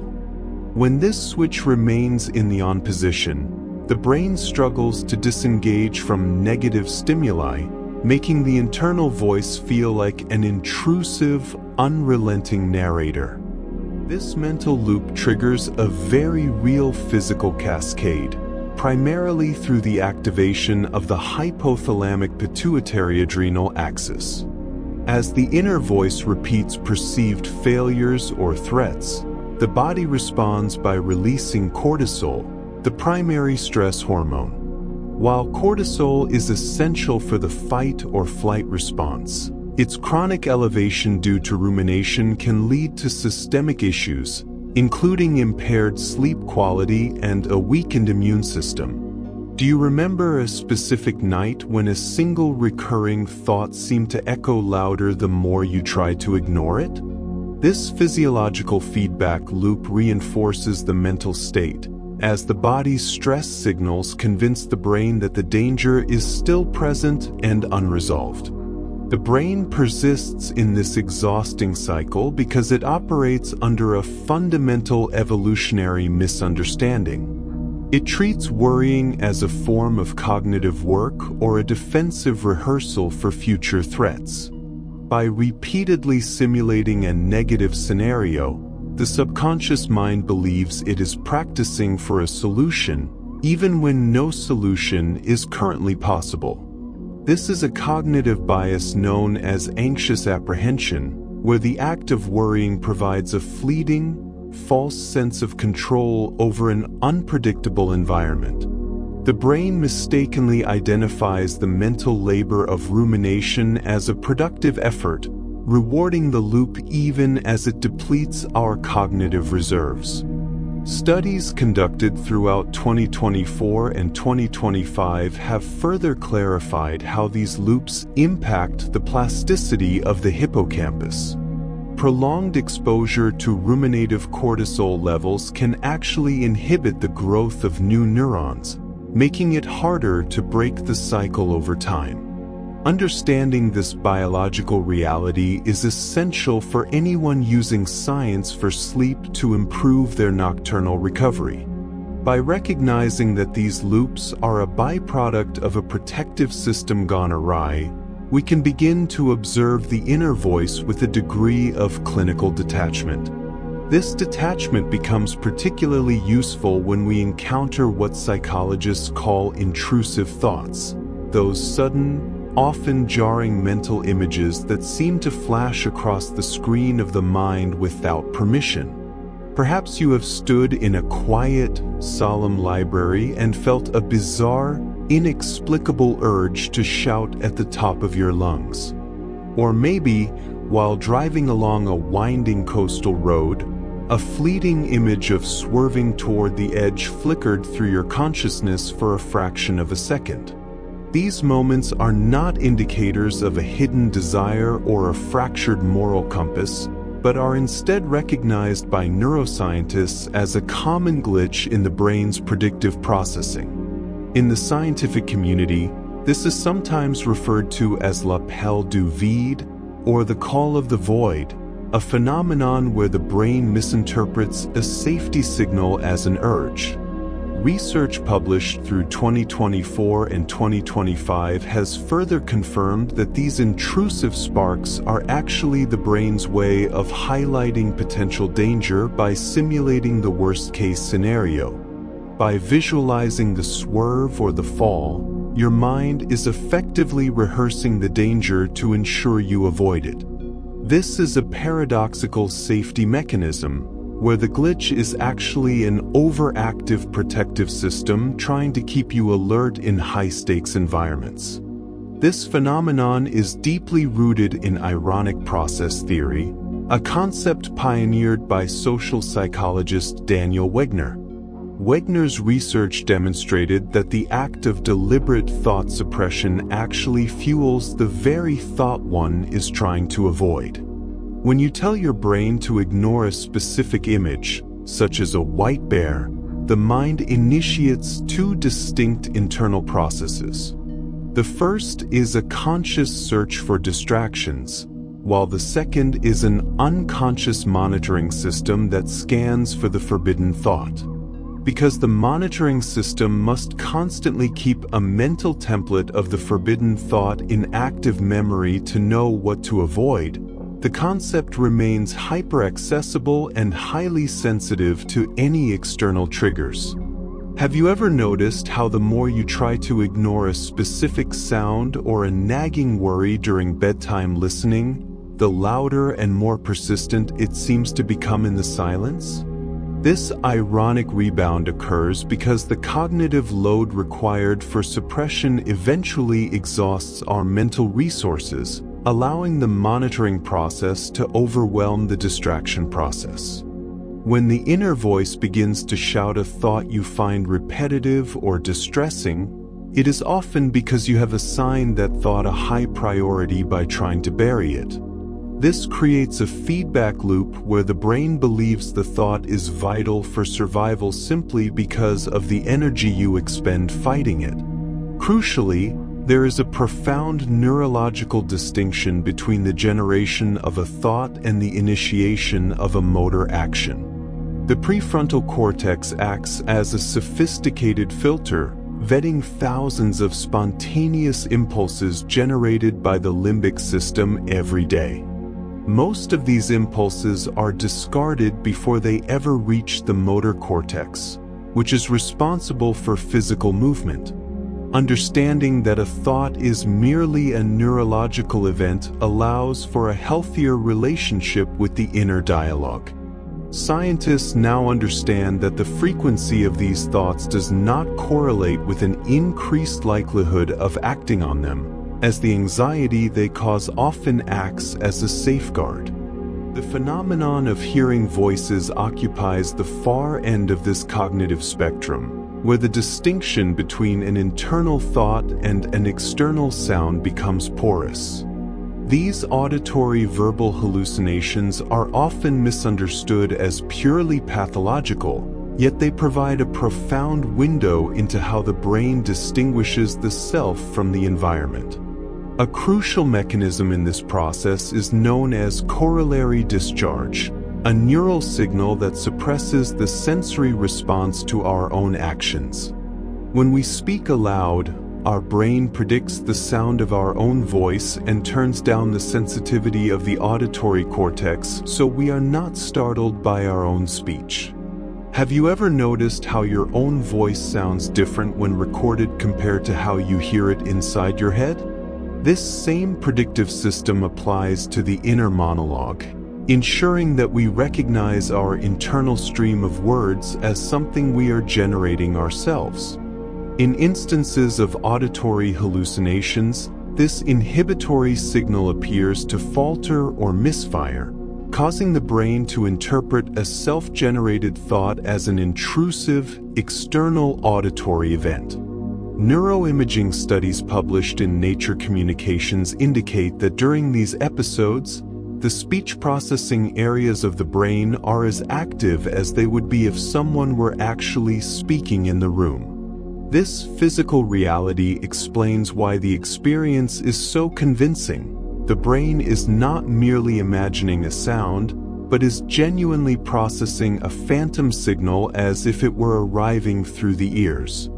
Beyond clinical diagnoses, these experiences occur with surprising frequency under conditions of extreme physiological stress. Bereavement often triggers auditory hallucinations, as the brain struggles to reconcile the absence of a familiar voice with decades of stored patterns. Extreme fatigue and prolonged isolation similarly weaken the brain's ability to monitor its own output, leading to third-party voices that seem to comment on the person's actions.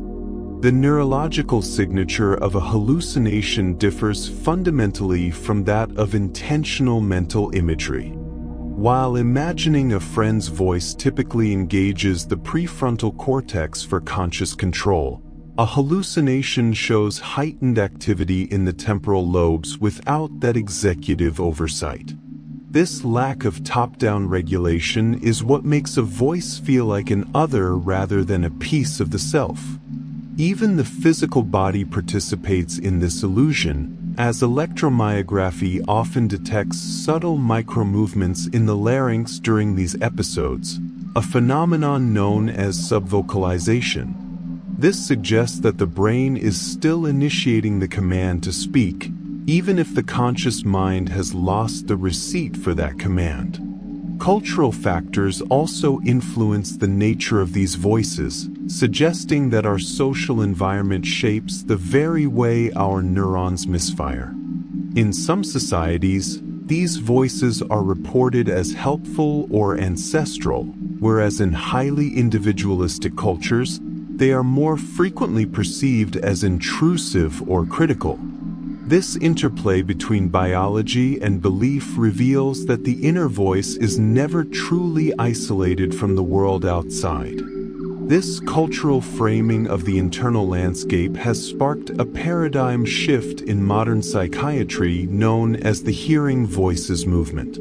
Historically, clinical approaches focused almost exclusively on the pharmaceutical suppression of auditory hallucinations, treating them as broken biological signals to be silenced at all costs. Recent clinical data suggests that for many, the path to stability involves acknowledging these voices as meaningful parts of their personal narrative rather than mere symptoms of a disorder.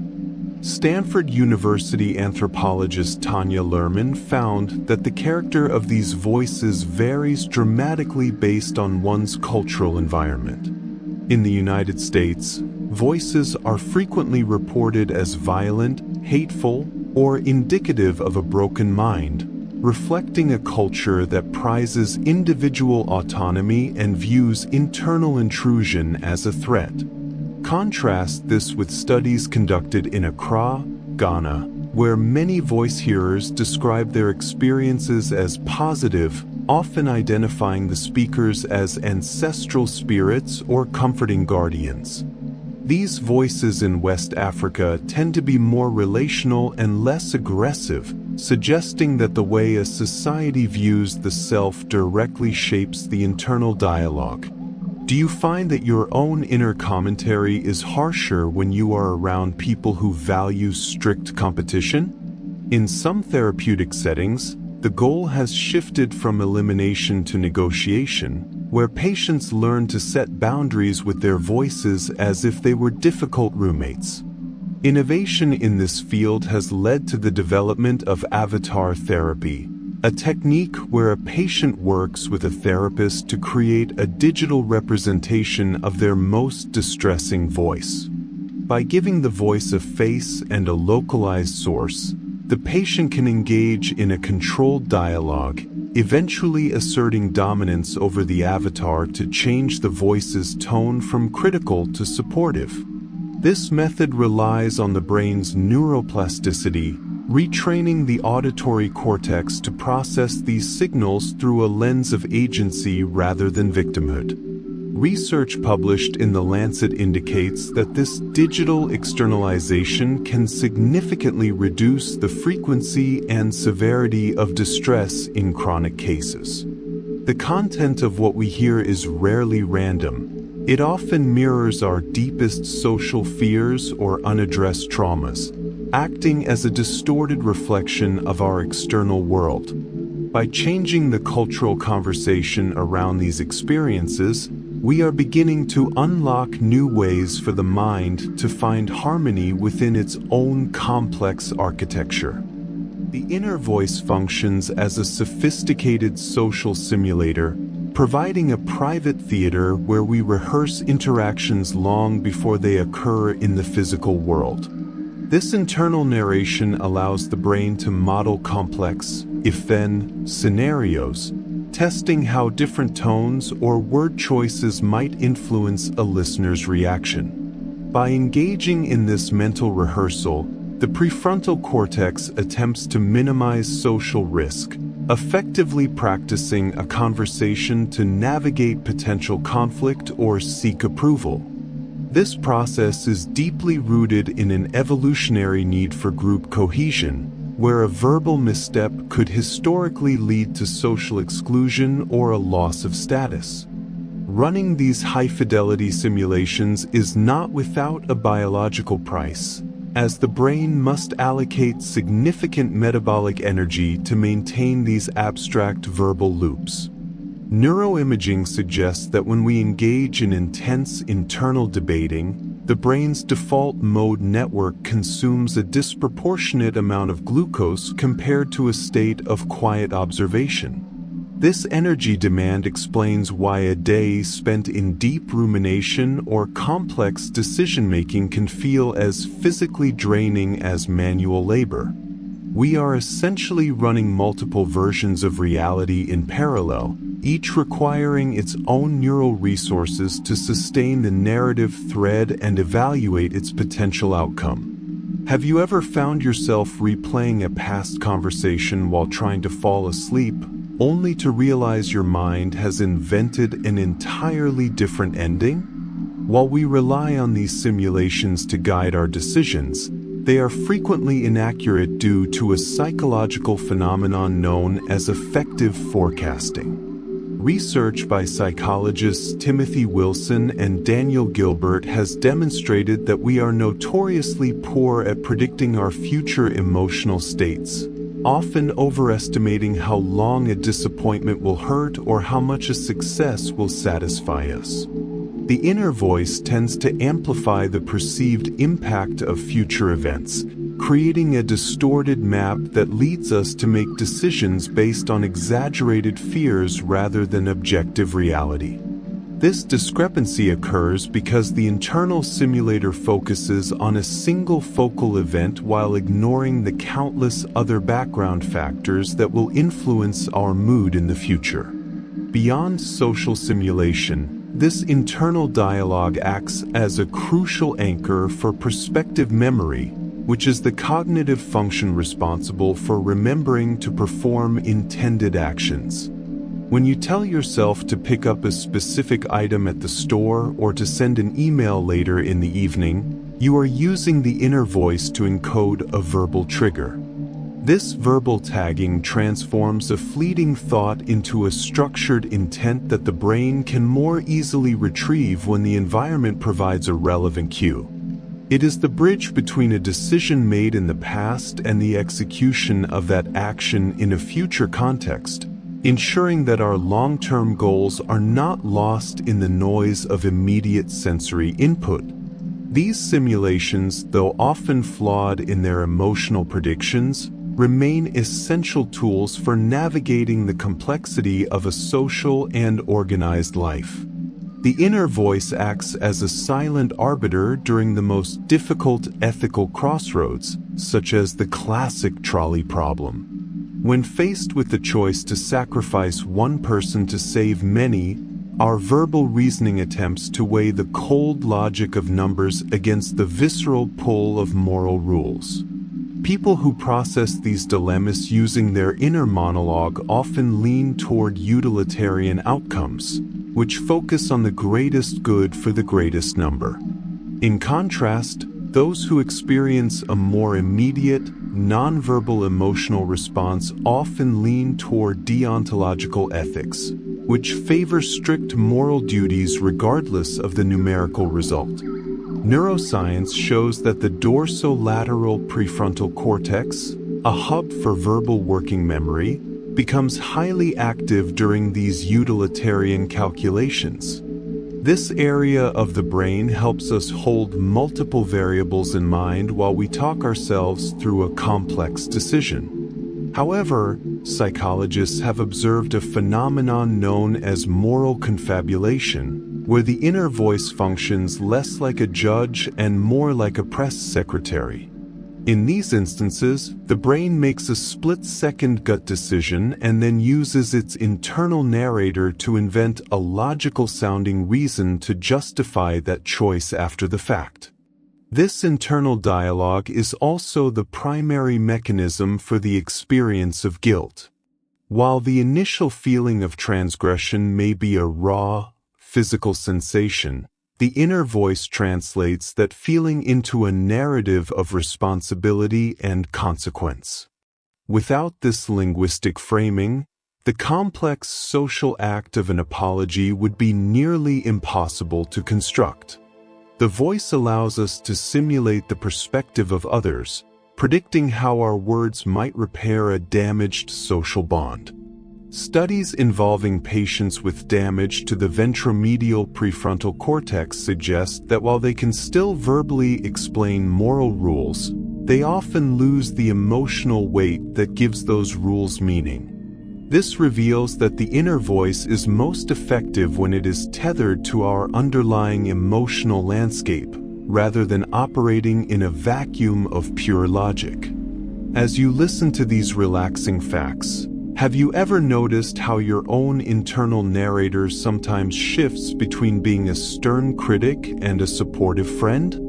The development of this moral voice begins in childhood through private speech, where children repeat the instructions and corrections of their parents aloud. Eventually, these external voices are internalized, forming the basis of a conscience that speaks in full sentences. This process is essential for self-regulation, as the inner voice provides the verbal scaffolding needed to resist immediate impulses in favor of long-term social harmony.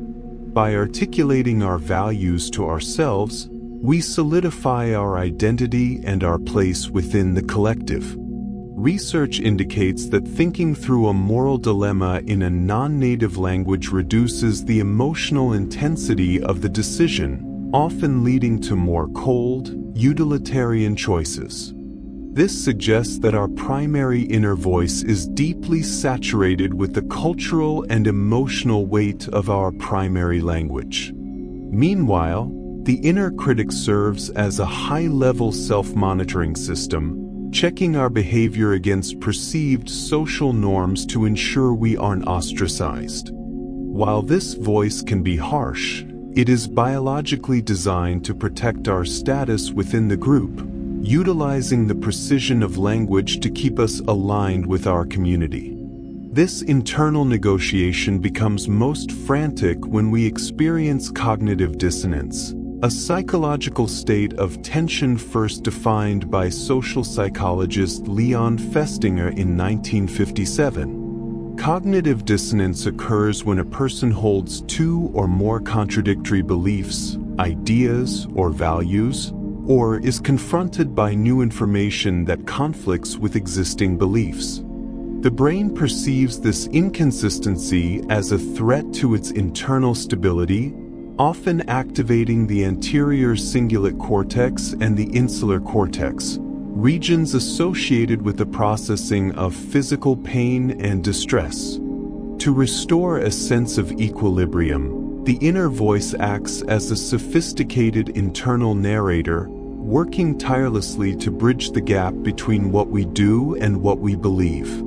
The magnitude of this dissonance depends on how much we value the conflicting beliefs and how many inconsistent thoughts are present. When the inner voice detects this friction, it typically employs three strategies: changing the belief, acquiring new information to outweigh the conflict, or reducing the importance of the conflicting elements.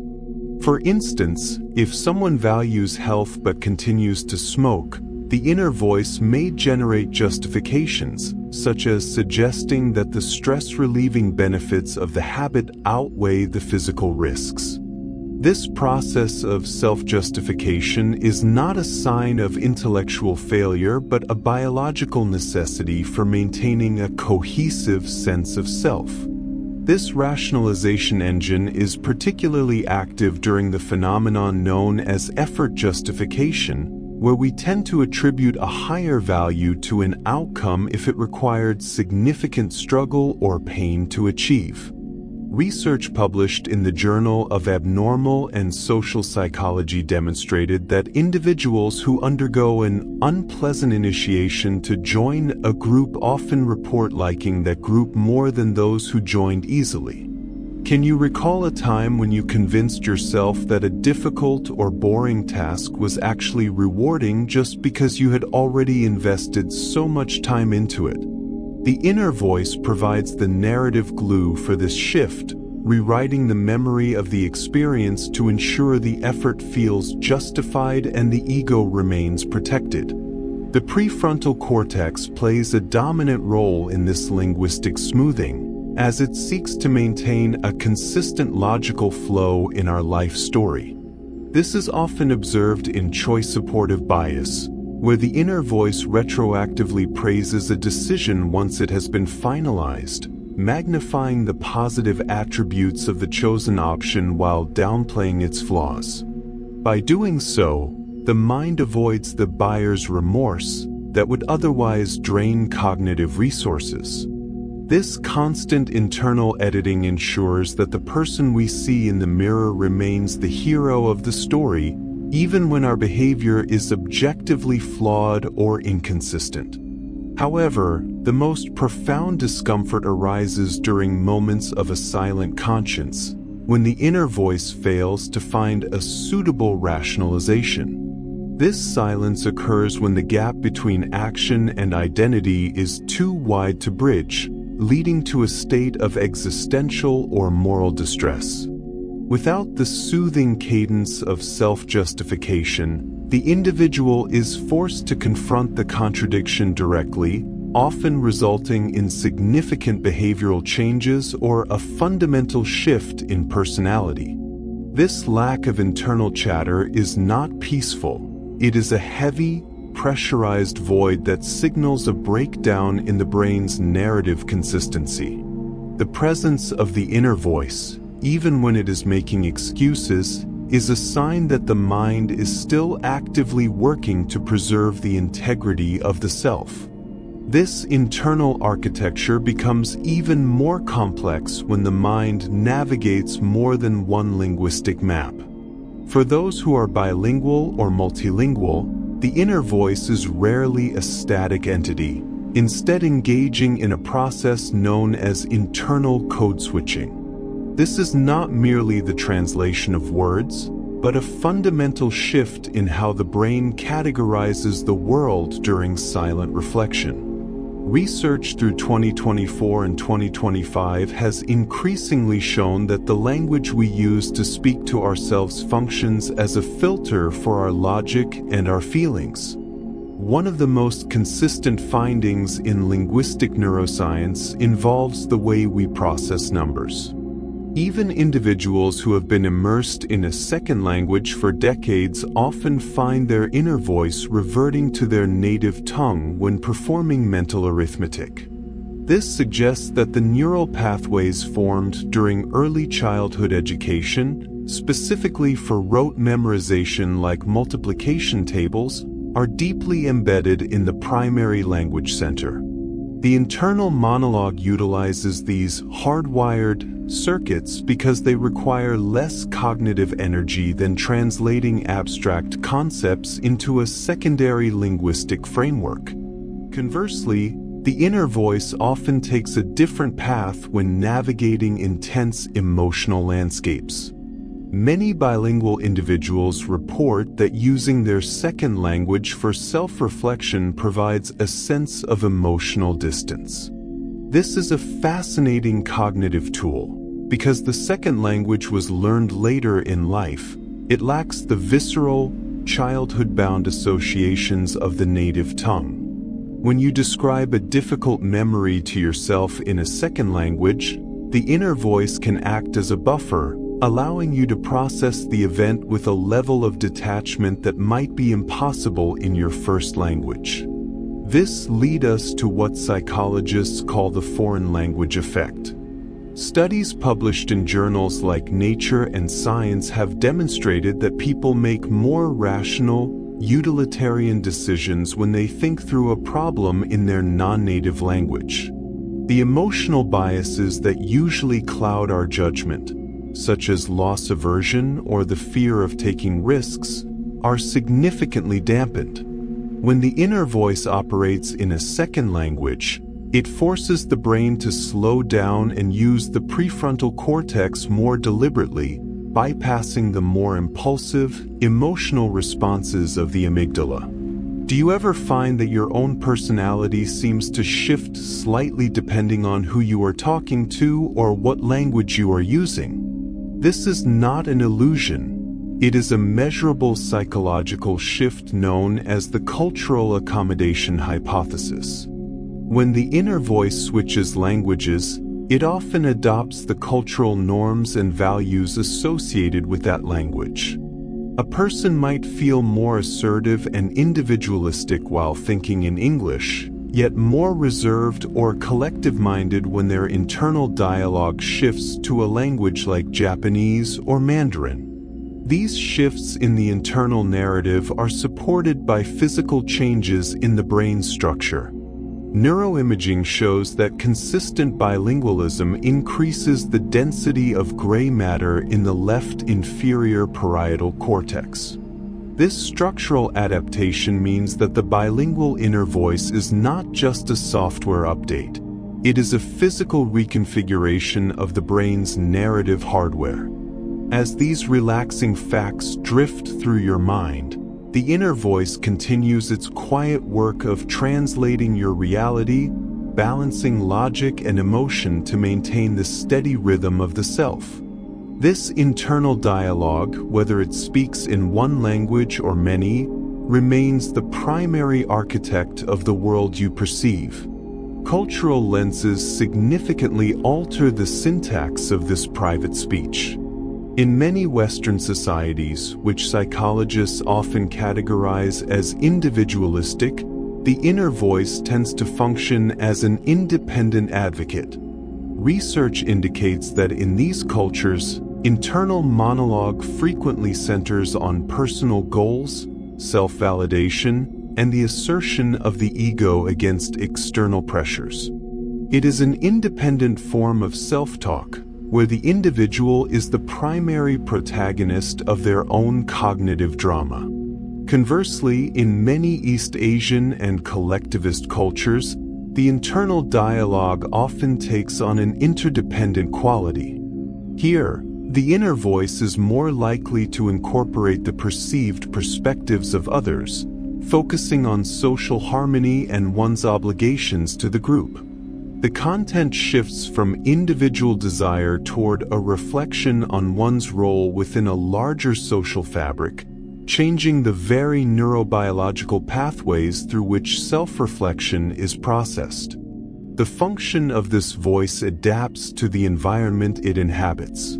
In cultures that prioritize verbal expression and thinking out loud, the inner monologue is often more verbose and frantic, mimicking the external social expectation of constant communication. However, in cultures that deeply value silence, such as certain indigenous traditions or Zen-influenced societies, the internal landscape is notably different. Studies have shown that individuals in these cultures may experience more frequent gaps in their internal monologue. Silence is not seen as an absence of thought, but as a sophisticated state of cognitive awareness. Do you remember a time when your mind felt completely quiet, free from the chatter of words? This brings us to the impact of our physical surroundings, specifically the rise of hyperurbanization. The sheer density of modern city life in 2024 and 2025 has highlighted a unique psychological phenomenon known as cognitive crowding. In high-pressure urban environments, the speed of the inner voice tends to accelerate as the brain attempts to process a higher volume of sensory data, such as traffic, advertisements, and rapid social signals. This leads to a more fragmented and rapid-fire internal dialogue. This pressure can transform the inner voice from a helpful guide into a source of constant rushing anxiety as it mirrors the pace of the external world. Anthropologists have noted that the rhythm of life often dictates the rhythm of thought. In rural or less industrialized settings, the inner voice frequently aligns with the slower, cyclical nature of the environment.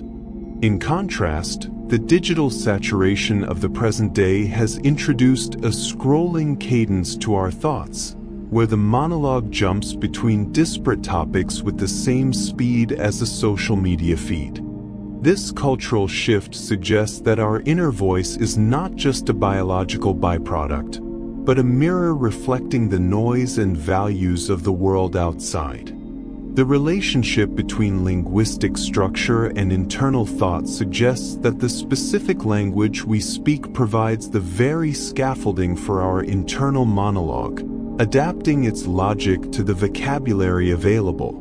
These cultural practices eventually physically alter the default mode network in the brain, proving that the monologue is a flexible, living thing, constantly being reshaped by the collective habits of our species.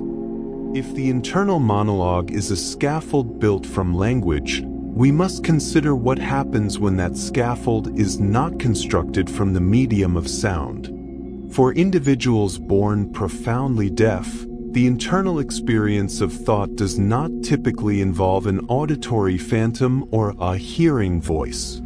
Instead, they often report a phenomenon known as inner signing, where thoughts manifest as the visual and kinetic sensations of sign language.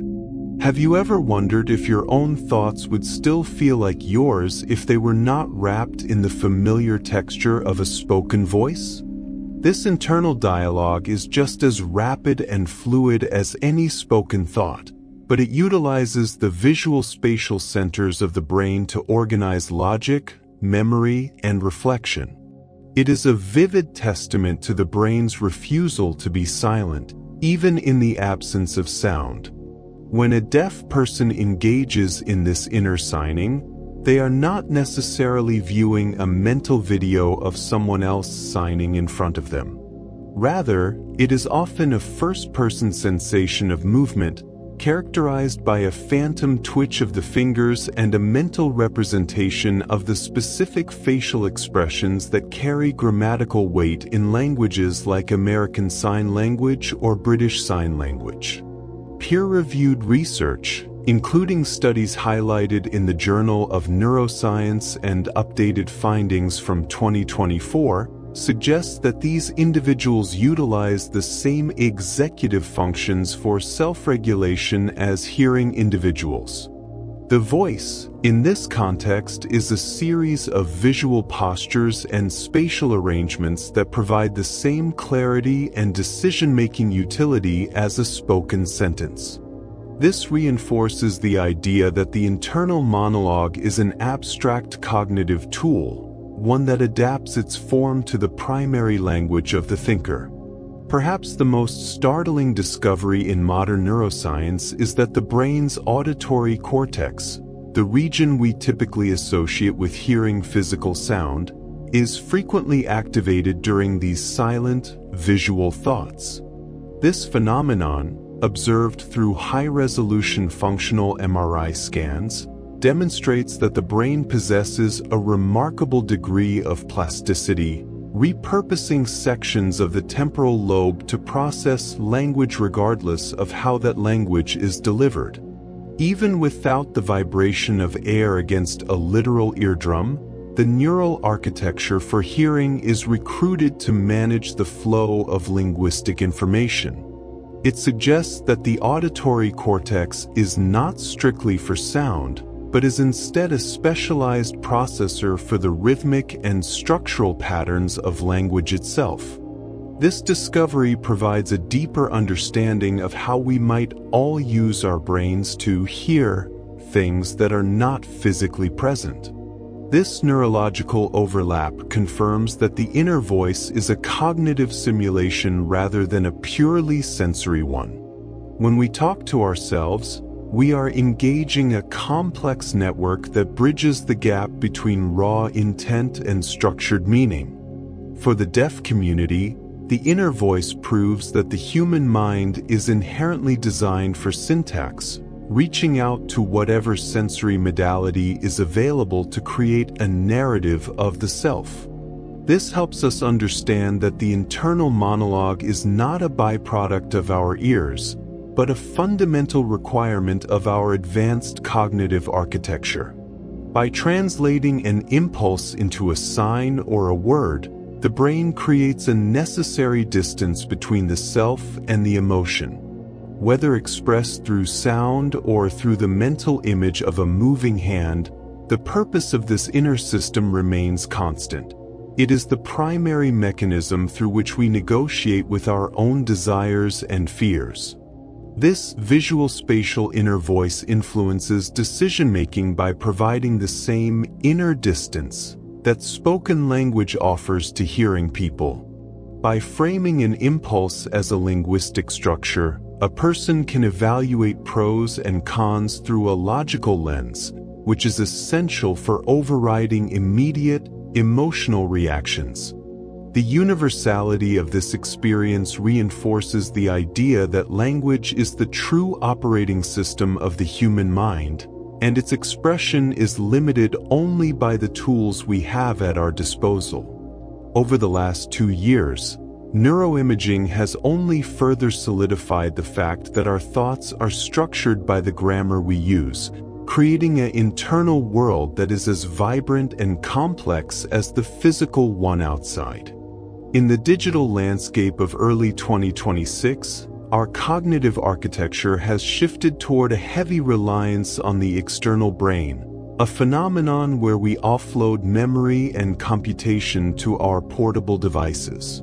This process, scientifically known as cognitive offloading, has fundamentally altered how the inner voice manages information. Instead of the internal rehearsal once used to memorize a phone number or a set of complex directions, our inner speech now focuses on the logistics of retrieval. This shift means the internal dialogue is less concerned with what we know and more occupied with where that information is stored. Research published in Nature during 2024 showed that when individuals expect to have constant access to a search engine, their neural pathways prioritize the location of data over the data itself. Do you ever notice your inner voice searching for a digital path rather than the answer itself? Constant exposure to short-form content and the habit of endless scrolling has fragmented the traditional internal narrative that once defined the human experience. Deep, linear reading allows the inner voice to simulate a consistent, rhythmic cadence, essentially hearing the text in a way that builds complex mental models. In contrast, the rapid skimming favored by modern interfaces disrupts this flow, leading to a state cognitive scientists call staccato thinking. This fragmentation limits the ability of the inner voice to engage in long-range planning or deep, sustained reflection. By late 2025, longitudinal data suggested that heavy users of hyperinteractive media reported a noisier, less coherent internal stream compared to those who maintained consistent long-form reading habits. The saturation of our daily environment with digital noise creates an echo chamber effect where the internal voice begins to mirror external content. Rather than generating original, organic thoughts, The inner monologue often becomes a repository for the phrases, tropes, and rhetorical styles of the media we consume most frequently. This phenomenon effectively outsources our private reasoning to the algorithms that curate our social feeds. When the mind is constantly fed a stream of external opinions, the space for independent internal debate inevitably shrinks. This replacement of personal insight with prepackaged perspectives represents a subtle but profound shift in the autonomy of human consciousness. The erosion of boredom is perhaps the most significant technological impact on our internal creativity. Historically, periods of inactivity allowed the default mode network to engage, sparking the mind-wandering state necessary for creative problem-solving and self-reflection. In our current era, every moment of potential quiet is filled by a screen, preventing the inner voice from wandering into the imaginative territories of the hypothetical. Without these gaps in stimulation, the internal world loses its opportunity to synthesize experiences and generate novel ideas. Neuroscience confirms that a brain that is never bored is a brain that struggles to innovate, as the internal voice remains too busy processing external inputs to construct its own unique, original narratives.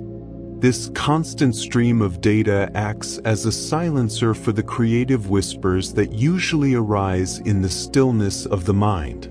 This stillness becomes even more profound when we examine aphantasia, a neurological condition where individuals lack a functioning mind's eye. While most people can conjure a mental image of a lemon or a sunset, those with aphantasia navigate a theater of the mind where the screen remains perpetually dark. This absence of internal imagery fundamentally alters the machinery of decision-making, shifting the burden from visual simulation to a complex web of internal monologue and logic. When a person with aphantasia considers the future, they do not see a path forward. Instead, they verbalize the possibilities, turning potential outcomes into a structured narrative of facts and probabilities. This reliance on verbalizing the future replaces the sensory gut feeling that visualizers often experience when imagining a stressful or pleasant scenario. Research indicates that because aphantasics do not experience the physiological spike of fear that comes from visualizing a frightening scene, their choices are often driven by a more detached, analytical framework. They utilize what cognitive scientists call semantic scaffolding, building a decision-making structure based on the relationships between concepts rather than the appearance of things. If you were asked to describe your childhood home right now, would you see the front door in your mind, or would you simply know its color and shape as a series of facts? For the aphantasic brain, the inner voice becomes the primary architect of reality, translating the abstract into the concrete through a constant stream of descriptive thought. This cognitive diversity highlights that there is no singular, normal way for a human to process the world or plan for the days ahead. Some of us are painters in the dark, using vivid internal brushstrokes to weigh our options, while others are master librarians, retrieving stored data points to navigate life's complexities. The inner voice in an aphantasic mind acts as a vital bridge, turning knowing into doing without the need for a visual middleman. This internal dialogue serves as a high-speed processor that categorizes risks and rewards through a linguistic lens, often leading to a more pragmatic approach to problem-solving. Studies published in journals like Critic suggest that while aphantasics may perform differently on tasks involving mental rotation, their overall cognitive abilities and IQ remain entirely unaffected, proving that the brain possesses a remarkable capacity for redundancy. Decision-making in the absence of a mind's eye is not a deficit, but a different flavor of human consciousness. It reminds us that the internal monologue can be a friend that provides clarity through words when the lights of imagination are dimmed. This semantic approach to the future allows for a unique type of resilience, as the individual is not haunted by vivid mental rehearsals of failure. Instead, they move forward through a world defined by the strength of their internal descriptions, proving that the mind can find its way even when it cannot see the destination. Neuroimaging studies published in journals like Nature Neuroscience have revealed that meditation functions as a primary method for the deactivation of the default mode network, or DMN. This specific neural circuit, which includes the medial prefrontal cortex and the posterior cingulate cortex, is typically active during periods of mind-wandering or self-referential thought. By practicing focused attention, an individual effectively dials down the metabolic activity in these regions, quieting the neurological seat of the inner critic. This process is not a simple erasure of thought, but a physiological shift in how the brain prioritizes sensory input over internal monologue. A crucial distinction exists between the suppression of the inner voice and the observation of it. Suppression often leads to what psychologists call the ironic process theory, where the effort to stifle a thought actually makes it more persistent because the brain must monitor for its reappearance. In contrast, observing the voice involves a process of cognitive diffusion. This allows the individual to perceive thoughts as passing neurological events rather than absolute truths. Scientific literature suggests that this objective distance reduces the emotional load on the amygdala, fostering a state of mental equilibrium that is highly beneficial for bedtime listening and long-term cognitive health. In moments of peak performance, the inner voice may disappear entirely, a phenomenon known as transient hypofrontality.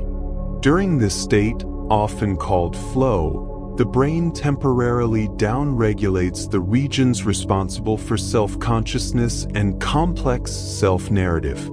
This allows for a more direct interaction with the environment, as neural resources are redirected toward executive function and sensory processing. When the ego-driven monologue falls silent, the brain operates with greater synchrony and speed. Have you ever noticed your sense of time vanishing when you are deeply focused on a hobby or a quiet task? The benefits of these periods of internal silence extend deep into our neurobiology. Research from institutions like Harvard University indicates that regular intervals of mental quietude can increase gray matter density in the hippocampus, an area vital for learning and memory. By quieting the internal chatter, the brain undergoes a restorative process that strengthens neural pathways and improves attentional control. This internal stillness is not a void. It is a sophisticated state of neural optimization that prepares the mind for the complexities of the waking world. It ensures that the inner voice remains a tool for navigation rather than an obstacle to clarity. Modern cognitive science in 2026 has begun to draw startling parallels between human internal monologue and the underlying architectures of generative models. We now see that large language models often rely on a process known as chain of thought, where the system generates a sequence of intermediate reasoning steps before arriving at a conclusion. This mimics the human tendency to talk through a problem, a method we use to break down complex tasks into manageable logical units. While it looks like a digital version of our inner voice, the underlying reality is a vast landscape of statistical weights rather than a conscious effort. Research published in journals like Nature Machine Intelligence over the past year has highlighted how these models utilize hidden layers to store temporary data, much like the working memory humans use during a mental calculation. The fundamental divergence lies in the concept of embodiment, which defines the human experience. Our inner voice is not just a stream of text. It is an extension of our physical selves, influenced by the rhythm of our breathing and the subtle fluctuations of our endocrine system. When you recall a memory or weigh a moral choice, your internal speech is colored by visceral reactions that no current AI can truly replicate. Digital systems are effectively homeless, existing in a vacuum of high-dimensional math, whereas your thoughts are rooted in a biological history. Have you ever caught yourself phrasing an internal thought as if you were typing it into a search bar or a chat prompt?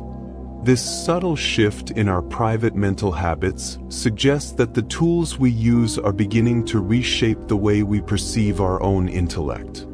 As these synthetic voices become more sophisticated, we face a shift in how we value the privacy of the mind.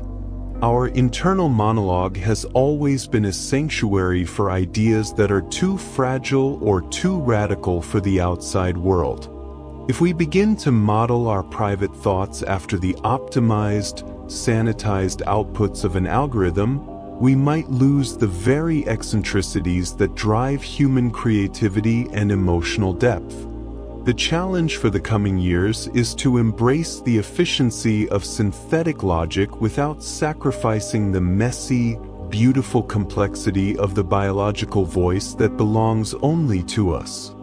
Overcoming this requires a conscious effort to prioritize the intuitive, non-linear insights that emerge from our biological hardware. This internal dialogue serves as both a sophisticated navigation system for our social lives and a primary engine for our deepest insecurities. It is a duality that defines the human experience, acting as a tireless architect that drafts our future plans while simultaneously functioning as a relentless critic that highlights every perceived flaw. When you consider the vast complexity of your own mental landscape, do you ever find yourself wondering if the people around you are navigating a similarly dense thicket of words and images? We can never truly know the subjective quality of another person's inner world, a concept philosophers often describe as the problem of other minds. While neuroscience can map the firing of neurons in the left inferior frontal gyrus, it cannot capture the unique texture or the specific flavor of the voice that speaks only to you. This private theater is perhaps the only place in the universe where absolute privacy still exists, a sanctuary of cognition that remains entirely your own. Within this hidden space, the internal monologue allows for a rehearsal of life that requires no stage and no audience. It provides a laboratory for thought where we can test out identities, resolve moral dilemmas, and process the chaotic data of our daily existence. There is a profound beauty in this solitary stream of consciousness, as it represents a continuous link between our past experiences and our future aspirations. By learning to view this voice not as an intruder but as a lifelong companion, we can begin to shift the internal narrative from one of judgment to one of observation. This shift in perspective is often what allows the mind to finally settle into a state of quietude. When the voice is treated with curiosity rather than fear, the frantic pace of rumination tends to dissolve into a gentle, rhythmic flow. Embracing this internal presence is a fundamental step toward achieving a more harmonious relationship with yourself, turning the lights down on the day's anxieties and paving the way for restorative rest. If you have found value in exploring the hidden mechanics of the mind tonight, Please consider subscribing to continue this journey into the wonders of our biological reality. The voice inside you is the steady pulse of your own unique story, whispered in the quiet moments when the rest of the world falls away.